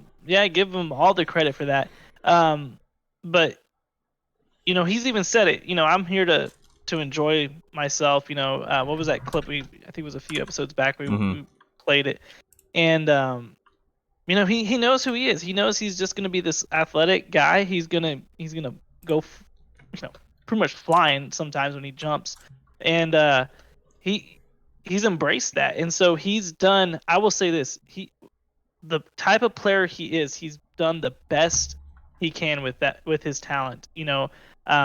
It's not that talent. It's not that. It's just the freak athlete talent. It's not the Peyton Manning where he's gonna dissect the team and figure out every possible way to win the game. He's not gonna be that kind of point guard, but he is the point guard that is the most physical point guard ever, I would say. And I have a lot of respect for him. I like the way he plays. He makes it exciting. I think that's why the Thunder fans, it was hard for them to get to the point of, well, you've gotten us to the playoffs, but we want to win it. And so and they finally got to a spot because he was so exciting to watch. And I will say Westbrook looks more like Westbrook with Washington than he ever did with the Rockets. And I think that, him leaving the Rockets was the best thing for him. And I like watching him play. And so as much as sometimes I've hated on him, but I always, I can hate on a player because I'm a fan. I can hate on a player, then the next day be like, man, that was the greatest thing he's ever done. Yeah. That's what fans do, right?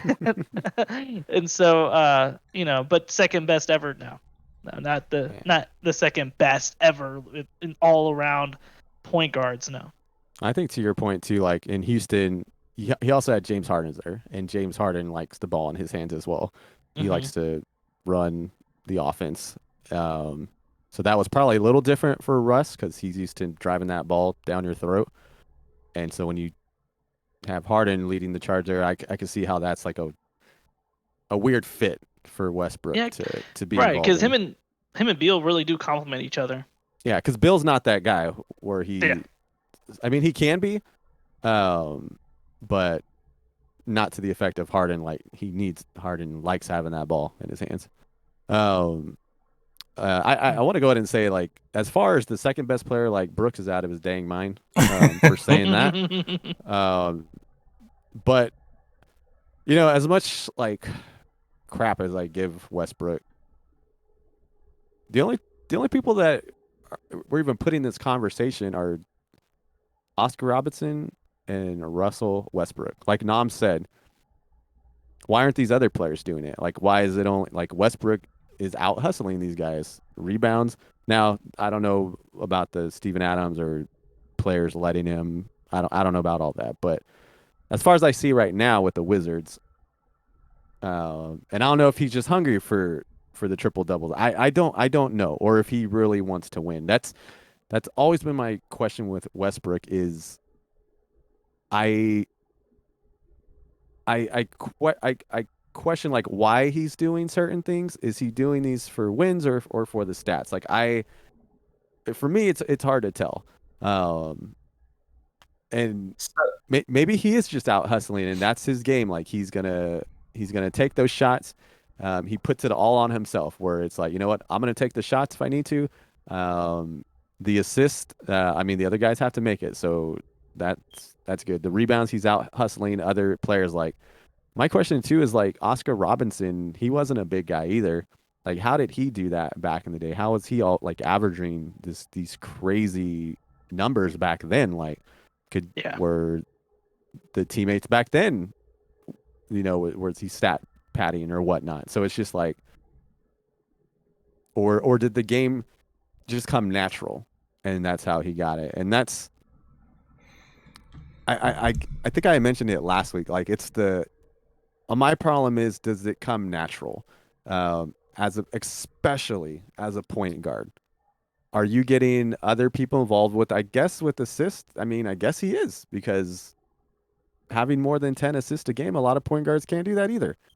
So it's bottom line, Westbrook got the stats. Yeah, you know what I mean? Got him. Any way that he earned them, he got them. And whether, you know, he got help or not, it doesn't matter. I mean, he got the stats are there, so it's proven that, hey, he legitimately passed Oscar Robertson. Bottom line, you know, we can have our speculations, we can have our, you know, doubts, but bottom line, he got it.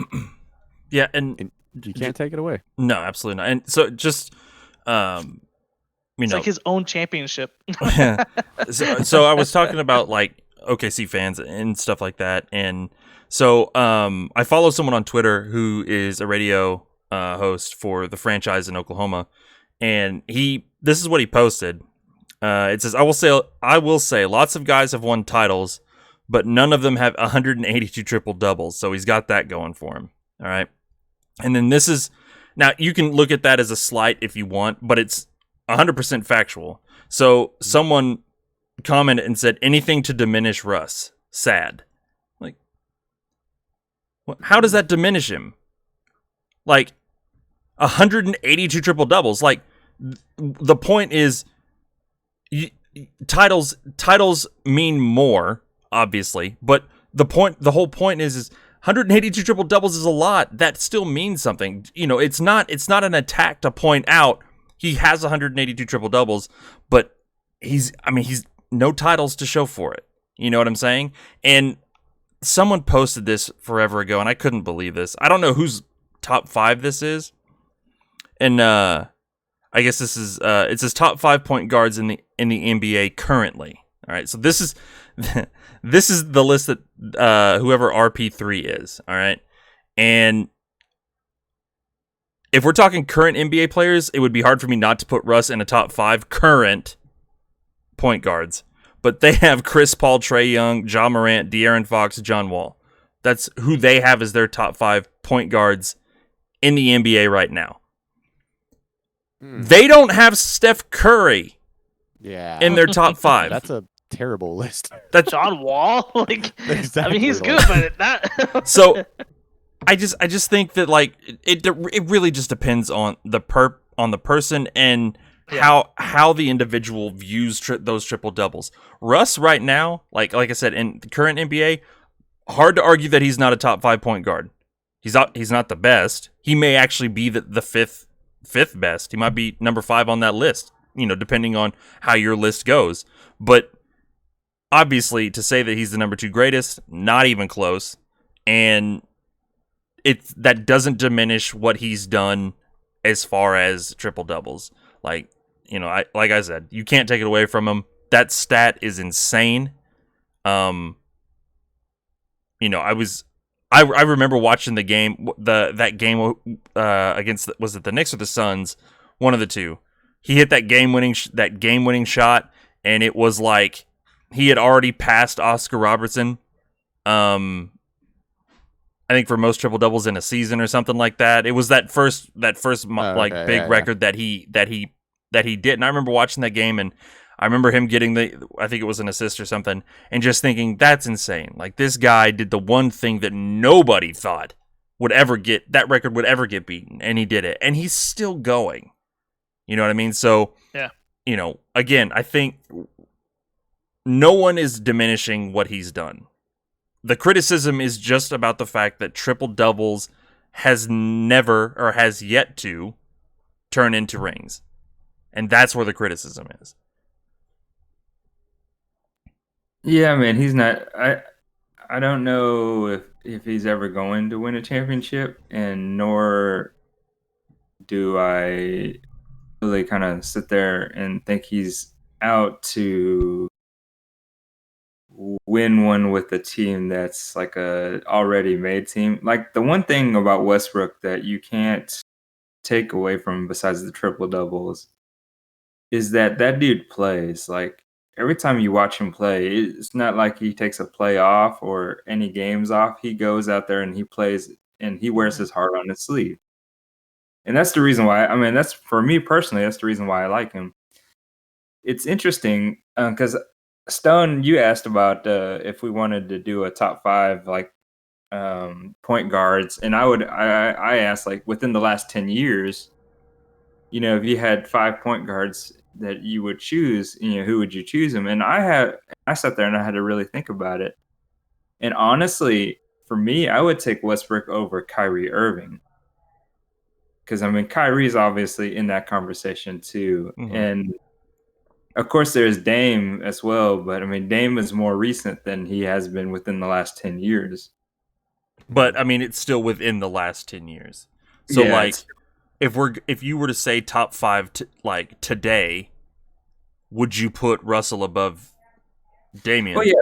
I would put Russell above, because if I take Russell over Kyrie, I would put Kyrie and Damian probably about the same, personally, because they both score, but I think Damian does more than Kyrie does. Mm-hmm. Kyrie, I think the stuff that Kyrie did in Boston and what he's doing with New Jersey now, albeit amazing, but he's an amazing player, but, like, it just...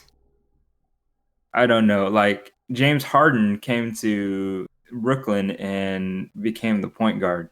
Right. You know what I mean? Like, he just took the role from Kyrie. And Kyrie, in Cleveland without LeBron, wasn't really a person that kind of led his team to the playoffs. Right. And even in Boston, they fell way short. Like, I wondered if Westbrook was over there in Boston, what would have been. I think that would have been a different scenario. In my opinion, I don't think they're going to win a championship, but I think they make it further than they do. Yeah, see, that's tough. And it's a better chance to me too. I think Westbrook's a better leader than Kyrie, though, personally. I can agree with that. I can agree that he's a better leader than Kyrie. I think that it's tough because I said it every time when Russ went to Houston. It really just depends. What kind of Russell are we going to get? Are we going to get the, I'm going to run it the way I've always ran it, or am I going to get, a more team-oriented Russ? Like, it really just depends. And then, it was the same when he went to Washington. It's just kind of like, okay, what kind of Russ are we going to get? And as far as Kyrie and Russ, I kind of want to agree with you. It's just, man, it's hard, dude. Like, because it's not just about Russ's ability to lead and how super athletic he is. Because, again, he's like Nick said, you can make the argument he's the most athletic point guard in the league right now. So I don't know, man. Like, if we were to do a top 5, I personally, I think Russ is in my top 5. I just think he's 5. Let me throw this out there for you then. Washington, when we talked about the very beginning of the season, we talked about Bradley Beal, but we don't talk about Bradley Beal. Whenever Westbrook started playing well again, Washington started to win. Right. And they look at the team that they have versus the team that New Jersey has, Right. like the New Jersey Nets have. Right. Like, No, trust. Yeah, it's definitely easier for Kyrie. Like by no metric is it, any more. Is it harder for Kyrie than Russ has definitely had to play through way more, for sure. But I think we all will probably agree Steph Curry was probably the number one point guard in the league probably right now. Then it's of course like CP3, even though Robles probably dislikes that conversation. But I mean, it's hard not to say Steph Curry is not like the best right in this league currently. And if you that way, then he should be at least number 2 on the all-time list if that's going to be the case, right? Hey guys, I'm gonna jump off. I have to. Yeah, no worries, man. No worries, man. But, yeah, no we'll problem, talk man. to you later. All right. Yeah, as far as like, it's gonna mess the stream up a little bit, but it's all right. Nah, it's fine. Yeah. As far as like running a team though, like I would still want Chris Paul. Yeah. I agree. Over Westbrook, but what would be your top 5? Like if you were to make a top 5 point guards, like over the last 10 years, like so you have that 10-year window. I'm trying to think of players 10 years, but I mean like Steph Curry. I'd put CP3 up there. It's tough, like the Kyrie conversation, because I think as a leader, yeah, Westbrook is a better leader. As far as a player, though, like, I mean, they both had the same, like, think like when he played for Cleveland, like before LeBron, right? Mm-hmm. The team that he had, that Kyrie had just about as much talent as it may be a little bit less talent than the team that Westbrook had in the West. Yeah. Westbrook made the playoffs and Kyrie didn't make it in the East. Okay. Like, it's tough. Like, I had to sit there and really think about it, but I was like, overall, I think Westbrook does do all the stuff that needs to be done, even though it does seem he makes it look easy. Yeah. He's trying to do everything that he can to help the team win. And he's going to play balls to the wall, because of it. And then I think Kyrie is just one of those guys that, as dynamic and as great of a player as he is, there are some things that I don't know. Yeah, I could see that now, maybe. Like where he's doing everything he can to help his team win. But some of those earlier years with the Thunder, I don't think he was doing everything to help the team win. Right. I think he was wanting to be the guy to hit that last shot. And then when he would get in trouble, he'd cause a turnover. And so those are like earlier days to where I think now he's gotten a lot better at that. And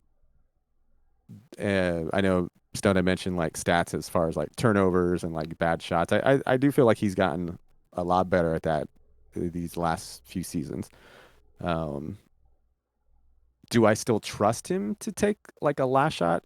I don't. But that's just because I don't think he's, as a point guard, I don't think he's like one of the best shooters. Not at all. And so if I would want Bradley Beal to take that last shot. So it's like, I get you. Just in those like very specific scenarios, is where like I would, like Westbrook wouldn't be high on some of those scenarios. But I mean, like just talking about this though, like I have a respect for Westbrook. Like we said, like Nom's like questioning like, why couldn't Kyrie do that? Like help his team in the East to where why aren't all these other guys getting these types of stats? It's like, I don't know. Like I can hate on Westbrook like all day long, but even me doing that doesn't change that he's in this conversation right now with all these stats. Like he's assists, rebounds, and points. And So it's like I can't hate on him for that as much as I want to, because hearing not so much from you guys but other Thunder diehard hardcore fans, I think that's where like my kind of disdain for Westbrook kind of came, was from like those type of people. But like thinking about it, that was back with the Thunder. Thinking about it now, and kind of just seeing like this is who he is. He's a hard worker. He's trying to do everything he can for his team to win. And I respect that. Like I really do respect that, especially with the teams this team that he's on, the Wizards. Like him and Bill have to do everything they can to win. Now they're going to play in tournament. If it started today, they're that 10th spot, and it's just like in a one game, like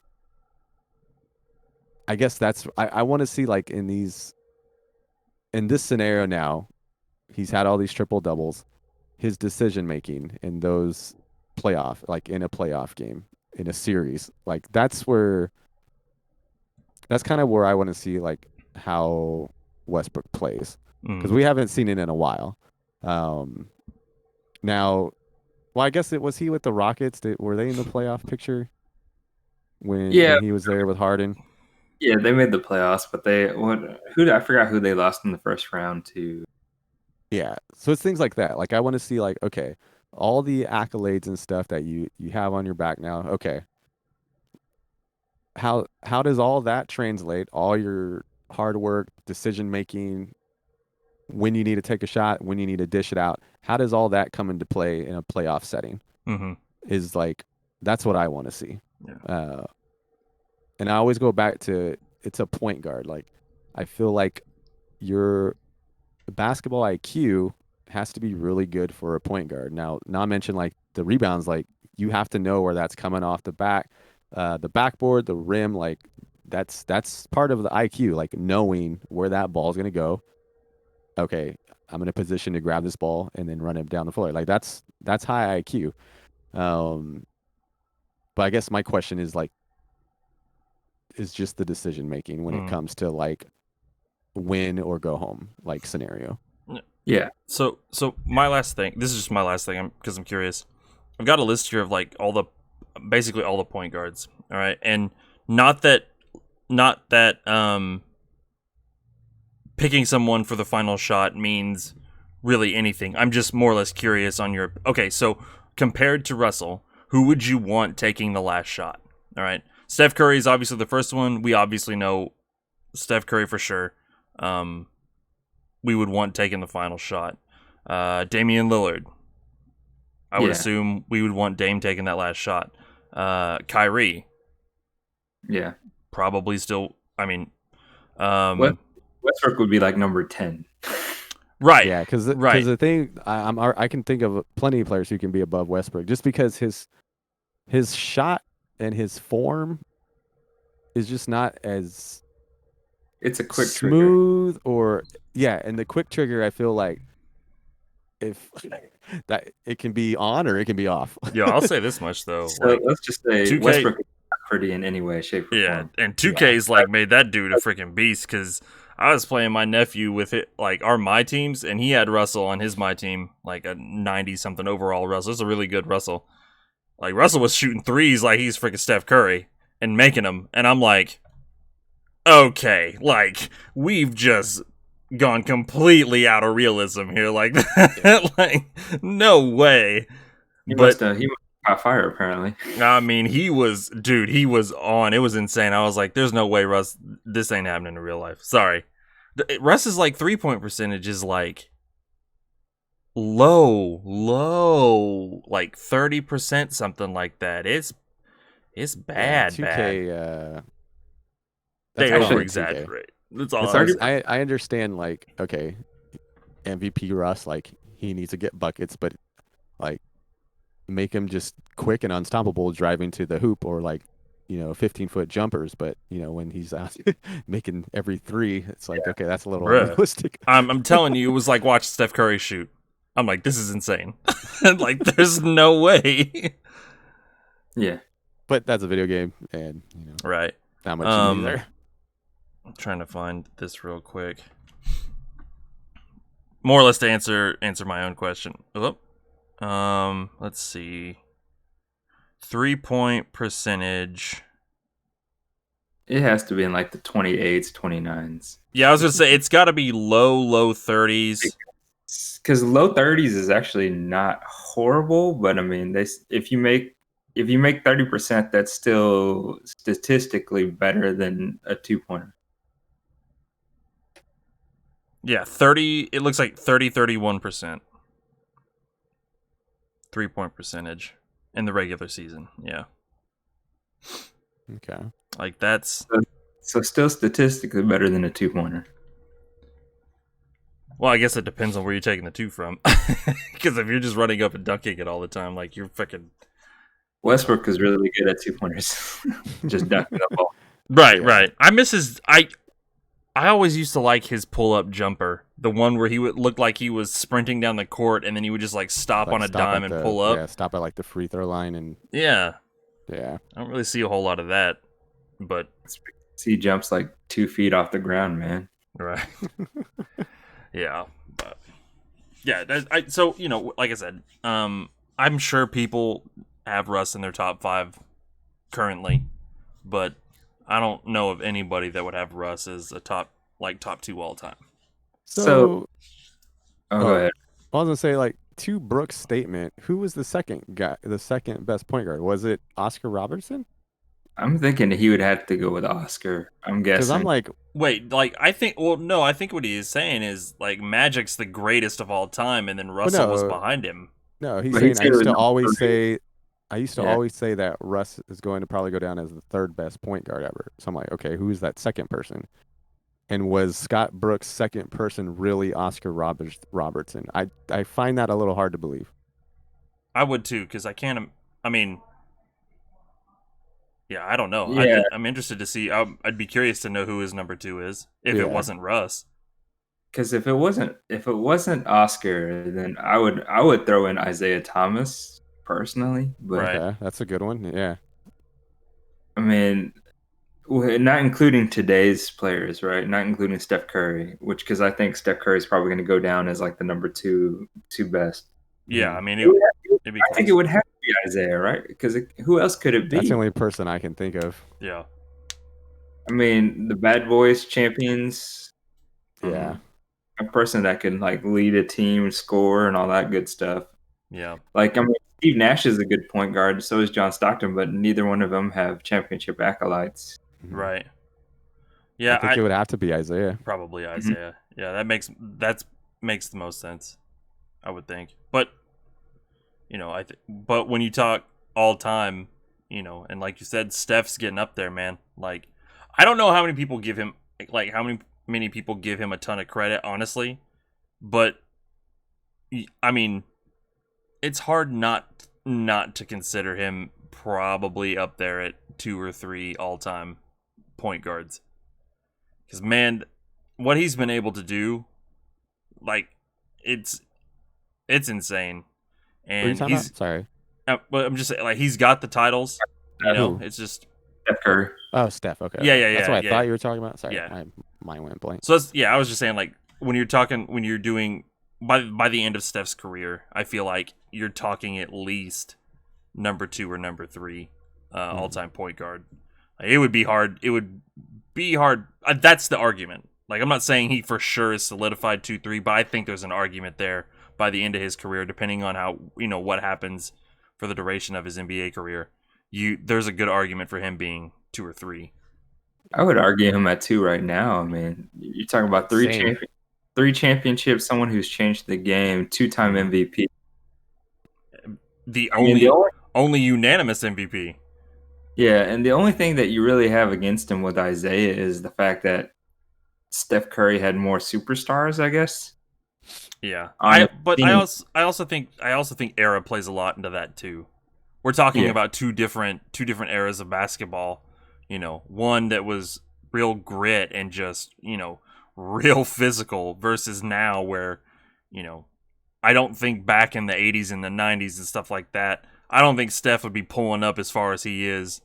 You know what I mean? Like, I don't see that because a guy would be able to bump him a little bit more. They'd be able to, there'd be some sort of contact out there. They wouldn't just not be when you're shooting from that far though. Like, I can understand if he goes in that 3-point line, he's gonna get hit. But if he's still pulling up from half court and making him, like, I think he still could have done that. Well, but back then, unless they're holding or whatnot. Well, I think so too, but I also think that if that was happening back then, I think the mindset changes. Like, especially with him, it's like, okay, whoever's guarding him, you guard him from the half court line. From the half like, court. you don't let him just stand out there. Yeah, and so I think that. So, because they didn't really shoot the three like that back then. Like, that wasn't. No one was that accurate. Yeah. So I mean, I don't know, man. Like, I think the era plays a little bit into it as well. I think Steph he just landed in the best possible era for him, man. Like, like I said, he's a highlight reel every single time. He makes it look so simple, and I mean, he's got a real good case for sure. And I mean, you're probably right, now. Like, he's probably got number 2 locked in. I don't know, depending on how the rest of his NBA career goes. I don't know if he'll ever be number 1, because Magic has kind of set that bar pretty freaking high. But I think you're right. I think he's got number 2 locked in. I'm still trying to think where Brooks' head is at here. Like, who's his number 2? It was all recency bias, man. That's what it had. Like it had to have been. Even if it was Isaiah Thomas, what does this accolade for Westbrook? Why does that put him above Isaiah? I guess. So from what Brooks said in that article that you mentioned, it didn't sound like he was talking about just accolades. He was just talking about like what they do on the court, like as far as just like what they're as a physical specimen. Right. And I mean, because he says no one does what Westbrook does, and that's actually a fair point. No one really does what Westbrook does. We don't always want what Westbrook does, but no one really generally does what he does. And I mean, that's a fair point. But I mean, Magic did that, like the triple doubles and stuff like that. But then again, Magic was 6'9". I was gonna say he was tall. Magic's 6'9" and Russ is 6'3". I mean, think about it. Russ is the same size as Steph Curry. I mean, and doing all the same things that are doing all the stuff that we're talking that he's doing. Are they really the same height? Yeah, they're both 6'3". Wow. Steph Curry is like mischievously tall. Because I guess that's just like Westbrook's just like athletic beast. Like, just looking at him. Yeah, and John Morant I think is 6'2". Which is John Morant's going to be one of those guys that we're going to love watching He's going to remind me of Iverson a little bit, John Morant. Yeah. He's got that flash. Yeah. I like John Morant's going to be fun to watch. Yeah. I don't know. It's interesting because it's like Westbrook gets as much hate that he does just in general. But like we're looking at the highlights here. It's like, is Westbrook, or not Westbrook, but should Harden not get the same kind of like hate and accolades too as well? I'll be honest with you. When Harden won that MVP, that was only triple doubles. That was the reason, or that triple double, the triple doubles he was averaging that season. That's why he won. Without those triple doubles, he didn't win it. So I think, like I said, triple doubles carry a lot of weight for a lot of people. But and again, the stat is incredible, but. Where were they ranked though when he won that MVP that season? The Rockets. I think they were in the top 3. Yeah, okay. I think so too. I mean, I can kind of see that. Yeah, and I mean, obviously they made it to the playoffs, so it was just kind of like, all right, James Harden wins. But I mean, again, it's not to take away from the how incredible a season it was, because it was. He had an amazing regular season. Is what it is. But for some people, triple doubles, it for them that stat holds a lot more weight than I personally think that it does. It's like I said, great stat, but I just think it for some people holds a lot more weight than maybe I think it should. I don't know. Yeah, I mean, I don't know. I was just wondering about the Harden thing because I'm just like, at least Westbrook is playing for Washington. Like he went to a team that is not by any means really contending, and is willing to play out his career to help them contend. Whereas like Harden left a team who he could help contend to a team that's basically a super team. I'm just like, I wonder why Harden doesn't get as much hate because it's not like he's accomplished anything different than Westbrook has stat wise. I mean, besides the triple double is like the person that scores like the most 50 points a game and blah blah blah and all that stuff. You know what I mean? Just I wonder why the hate is on that. So if that's the case, why didn't he just stay with the Thunder? Who? Harden? Westbrook. No, that's what I'm saying. He got traded, and I think honestly though, a part of it was Sam Presti thinking that it was time to move on, anyways. Okay. I mean, and yeah, I think he went to Houston because he wanted to play with his teammate. But I mean, when he left Houston, he went to Washington. So I mean, he was fine with taking that trade. Whereas, like most players wouldn't. They would want to be traded to a contending team, and so yeah, I don't know. Point. I got more respect for Westbrook and also Chris Paul just because I think those guys kind of remind me of that old mold of players that would go with a team that's more content or like go to a team that they want to feel welcome and needed at, Yeah. to help contend. Maybe that's just me though. That's no, I get what you're saying. I'm like, that's a tough conversation because it's like my thought goes to like the Carmelo Anthonys of the world who could have taken a shorter deal and then have gotten to play and win a championship with a team. But I mean,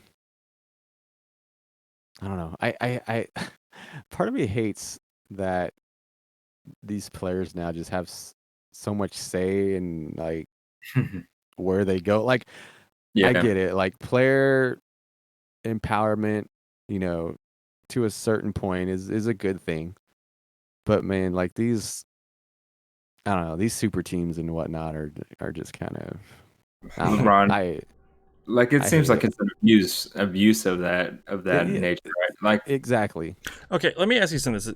I'm just real quick because Go ahead. I know we're running on time here. I was listening to Undisputed a few days ago, and they were talking about the super team thing and how everyone sort of says LeBron started that super team and all that. And Shannon had made the point that there were super teams, all the way back then, all the way back to, Boston and those days. Like that's an example. Boston would be considered nowadays as a super team. And I was thinking about that, and I'm curious as to what you guys think. So my argument on that. Oh, I'm sorry. Go ahead. But just like my question to you guys is, like, in your definition, what is a super team? Is a super team like Golden State? People before Kevin Durant, people were saying that Golden State was a super team, and I agree when you look at potential. But when a team drafts guys, when a team drafts players and they stick with the team and then they evolve into what we watched Golden State evolve into, is that a super team, or is it only a super team when guys move around to join each other on one team? So, all right. So the argument with the whole Lakers and Boston thing, the thing about it is that they don't argue the fact that these players didn't sit there and talk to each other and go, all right, let's go to one team and play on that one team. They got drafted and it was built that way. The team was built to be like a good team. Like, and yes, yes, free agency wasn't really a thing per se during that time, but I mean, again, like, you didn't have players who were drafted into their own teams, led their own teams as their own particular all-star / superstar, and then decide to all just meet up and go to one team. You know what I mean? So we say LeBron is the first because he is the first person that really colluded with the other two players to join one team to play for one team. Right. Because the difference with Boston, because you can argue Boston, the more recent Boston team. Right. Super team. But the difference was Danny Ainge made trades to make it happen. Like he was sly enough to allow it to make it happen, and teams were dumb enough to let it happen. Right. That's different because you built this team. You built that team. Like San Antonio would be considered a super team if people would say, whatever. But they built everything within. They built everything. Right. So within. that's a good example. Right. So that's a good example too. When you look at Tony and Duncan and Manu and all those guys, like for as great a team as those Spurs teams were, like I don't know of anyone calling them a super team. I've never heard them referred to as a super team. No, part of not that at all. small market. Duncan being a very quiet superstar. There's like a lot of little things that go there, but they were all bred in home, though. Like, you know what I'm saying? And I agree with Nam's point. Like, were they technically a super team? Like, to your definition, Stone? Like, yeah, they definitely were. The Warriors became a super team, but it was all built from the ground up, right? Not built to where, well, I have this status and I'm just gonna do what I want and bring a team together. Right. It's because I guess the difference is like with those super teams like the Warriors, the Spurs, and the Celtics or whatever, that was organization. Organization moves to where it feels like the LeBron thing was player move, talking to these other guys. Right. And I mean, Pat Riley, heck yeah, come join. Yeah, obviously, yeah. Like, why would you? Yeah, you'd be an idiot to turn that down. Yeah. Yeah. It's like, no, I wouldn't preserve the game. So yeah, see, because and I agree with you guys. That's sort of what I thought too when I had heard the comment where I was like, but I feel like those teams. It sounds sort of hypocritical when you talk about the fact that the GMs and stuff like that are the ones that pull these teams together. But I feel like that's their job. Like that's what they're supposed to do. Like you take the best available option that you can. You don't refuse it because you think, well, we might be too good with them and it's not fair. Like you don't do that. But it's different when it's players on the phone with each other going, hey guys, let's do what we can do to link up and play for Miami or whatever. Like, so I agree with you. I was just curious as to what you guys thought, like the definition of super team is, because yeah, Golden State, but before Kevin was, a super team, but they weren't that way from the beginning, and it evolved into what it was. And so I don't think that's the same as a bunch of guys linking up and going to one team together. I think that's two different things.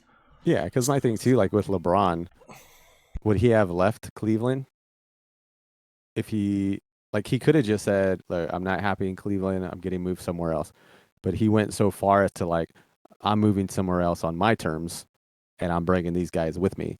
Like, I would have had a little more respect if it was like, I'm not happy here in Cleveland, so I'm moving on, and here's some offers as far as teams and organizations, to where not just like, hey, where do you guys want to go? Let's all try to go get there. Like, I don't know, that mindset to me, like the integrity of the game kind of, I don't know, it kind of puts like a little scar in that for me. To where back then, like, I don't know if it was going on back then, not to this degree, not to where they're so open about it. Yeah. So I don't know. Full disclosure, I don't care if players want to do it. If they can, it's what it is what it is. I'll judge accordingly. But Like I don't want anyone listening to this go, oh, he thinks that players shouldn't be able to. Nah. If you can do it, do it. It is what it is. Like that's sort of where the league is. It's a players' league now. So, do whatever you want to do. If joining up with 2 or 3 other guys on one team is what you want to do, I mean, go for it. More power to you. But, LeBron, since his move to Miami, it still gets brought up. So you're going to have that, that baggage there. Now thinking about it, like that part of the conversation, like championships now, I feel like don't mean much to me anymore as to how they did back then. Like I feel like, okay, LeBron won a championship. Like it's like that doesn't move him up in my scale of great players or teams because he won a championship. It's like, well, you kind of, like got these guys to come play. Like I don't know, it kind of loses value for me in a way. Yeah. Well, and that was that argument that I was having. Not really an argument, but that debate that we were talking about, where I was like, if you were to look at Allen Iverson and Tony Parker, who do you think was the better player? Or because Tony Parker has 2 championships, does championships really mean that much now because of the way things have gone? The other thing too, though, Stone, I want to say this too, is like we never considered 2 superstars or 2 stars on a team a super team. Like right. That was like the thing. It's like you can have 2 stars because you never looked at the Lakers and thought that the Lakers were a super team, like with Shaq and Kobe. They just had the best 1-2 punch. Right, like right. And people actually refer to them as arguably one of the greatest duos of all time. They don't refer to that Lakers team, like you just said, as a super team. They don't ever say the Shaq and Kobe Lakers were a super team. It was just they did have some others that could hit shots for sure. Yeah, but you're right. It was the duo that always comes it up. was yeah. So I mean, like with Golden State, you knew there was only 2 players. It was the Splash Brothers, and we talked about the Splash Brothers until KD, until they won a championship. They won a championship, and then KD joined them to make it a big 3. Because I don't all right. So I can disrespect Draymond Green, but Draymond Green is the grit and the grind, does all the things that they need. Right. Rebounding, whether it's assist. Like, he doesn't really score. Like, that's always been his thing. So I never considered Draymond Green like a big 3. I consider Draymond Green kind of like Dennis Rodman to like the other 2 amigos. You know what I mean? I agree with that. So I never considered Draymond Green like making it a big 4 or whatever. But the third would be Kevin Durant and the 2 Splash Brothers. But yeah, it's just championships nowadays to me. It doesn't. I don't know. I mean, Max Kellerman would have called that a super team with Iggy. Oh my God, that's right. Okay, hold on. I gotta find that. I mean, I'm hoping I'm quoting it right, but I know he picked Iguodala, and It kind of rings a bell to me, but it's I feel like that rings a bell because I'm just like, really, Iggy, huh? It sounds like something Max would say. Yeah, here you go. Hold on, make sure here we go. Okay, I'm gonna do this. 1 year ago, Andre Iguodala should take one shot. Who would you rather have taking it, Iggy or Curry? Of everyone on Golden State, open shot, fate of the universe on the line, or the Martians have the death beam pointed at Earth, you better hit it. I want Iguodala. Iguodala's got ice water in his veins. Yeah. All right. Yeah. So yeah. That he said that ice water in his veins, but he can't shoot like Steph Curry. This man said that on TV for real. I'm actually they just Golden State, right? Just Golden State. I would want Clay to take the last shot, though, personally. No, but why you would wasn't want that the Clay. question? You would want Clay to take it over Iguodala. Yeah. So the thing with Steph Curry is, like, there was a few playoffs where he took the last shot and he didn't make it, and Iggy made like maybe 1 or 2 game winners, I think, from like the corner. I can see where Max is stretching, but that's a stretch. I can see that, but just watching Iggy shoot the ball, yeah, I'm not gonna lie. That scary. That series, I can't remember which one it was. I think it was the the first championship with Cleveland. I think that's the one it was because he was taking. It had to have been that one because he was taking free throws and bricking those things. And I just remember thinking, I swear to God, who do I need to get in touch with on this team to shoot this man's free throws? Like, are you kidding? I could have a better free throw percentage shot than this man. Like, I was getting so frustrated because I was like, how is this dude a pro? That is a free shot. Nobody's covering you. There's no hands in your face. You're not getting bumped. You are standing at the line and taking a practice shot, and you are bombing these. And Max Kellerman has the nerve to say he wants that man to take the final shot over Steph Curry. Are you... What? That's like saying you want Shaq to take the three-point shot over Kobe. Stop it. That you've lost your... I couldn't believe it. When he said that, I was like, how is this dude still on TV? Like, there's no way. He should have been run out of the city at that point. Like, regardless if you're a Golden State Warriors fan or not, just as Stephen A. would say, the blasphemy to say that you want Andre Iguodala to take the last shot over, that's just incredible. Yeah, he's lost his dang mind too. That's whew. Yeah, you still want to say, even though Steph may not always be clutch, you still want the best person. I still want. Yeah, you still want the best 100%. shooter.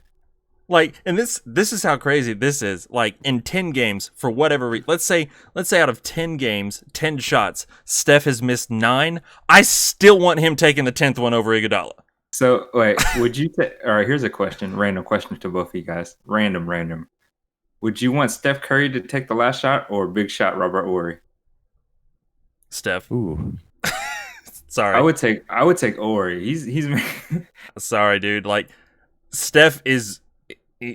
I mean, that's tough. Steph is arguably the greatest shooter ever. Two championships won by Horry's last shot. Look, I mean, I get that, but I mean, like, honestly though, when you talk championship, like in title runs, I honestly don't know how many times Steph has been in a situation where he's had to take a final shot to win the game, like to win a finals game. You know what I mean?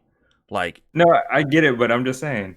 I will say, because I think that's where the question was coming for Steph and Iggy was, who do you want to take that last shot? A better question would have been Steph and Robert Horry. Right. Yeah.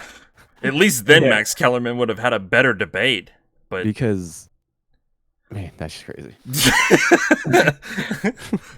Because we have dreams about that shit. Horry is only good for one thing, and that's like just being the person that stands there to take that last shot, like legitimately for the Lakers and for San Antonio, right? Like, yeah, it's tough, man. I don't know. Yeah, because I mean, you know, of all the great shooters to ever step on the court, you know, like guys, Ray Allen, like that would have been a better question. Like then I doubt you'd get a whole lot of like debate if you said I'd rather Ray Allen take the last shot over Steph. I mean, that's a fair argument. Like that, not Iggy. Are you? That's just the borderline insanity. See, the thing is, like, those guys were all shooters, though. Like, right. Iggy, to me, like, I get it. He made some clutch shots, but that's not right. Yeah. When you think shooters, Iggy's not on your list. And it's not anything to do with like he's not afraid of the moment. It's just his form. It's just not it. It's not as bad as Sean Marion's though. Oh my God. The Matrix. Yeah. I actually had a friend like through elementary school and middle school. Like that was his shot. Like he always shot it like he was always like this. He was just like that.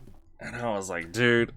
I mean, I was little. I kind of had to because I like. Well, that's because when you're little, but it wasn't like a chest pass. Like it was more to the side. His is like a chest pass going.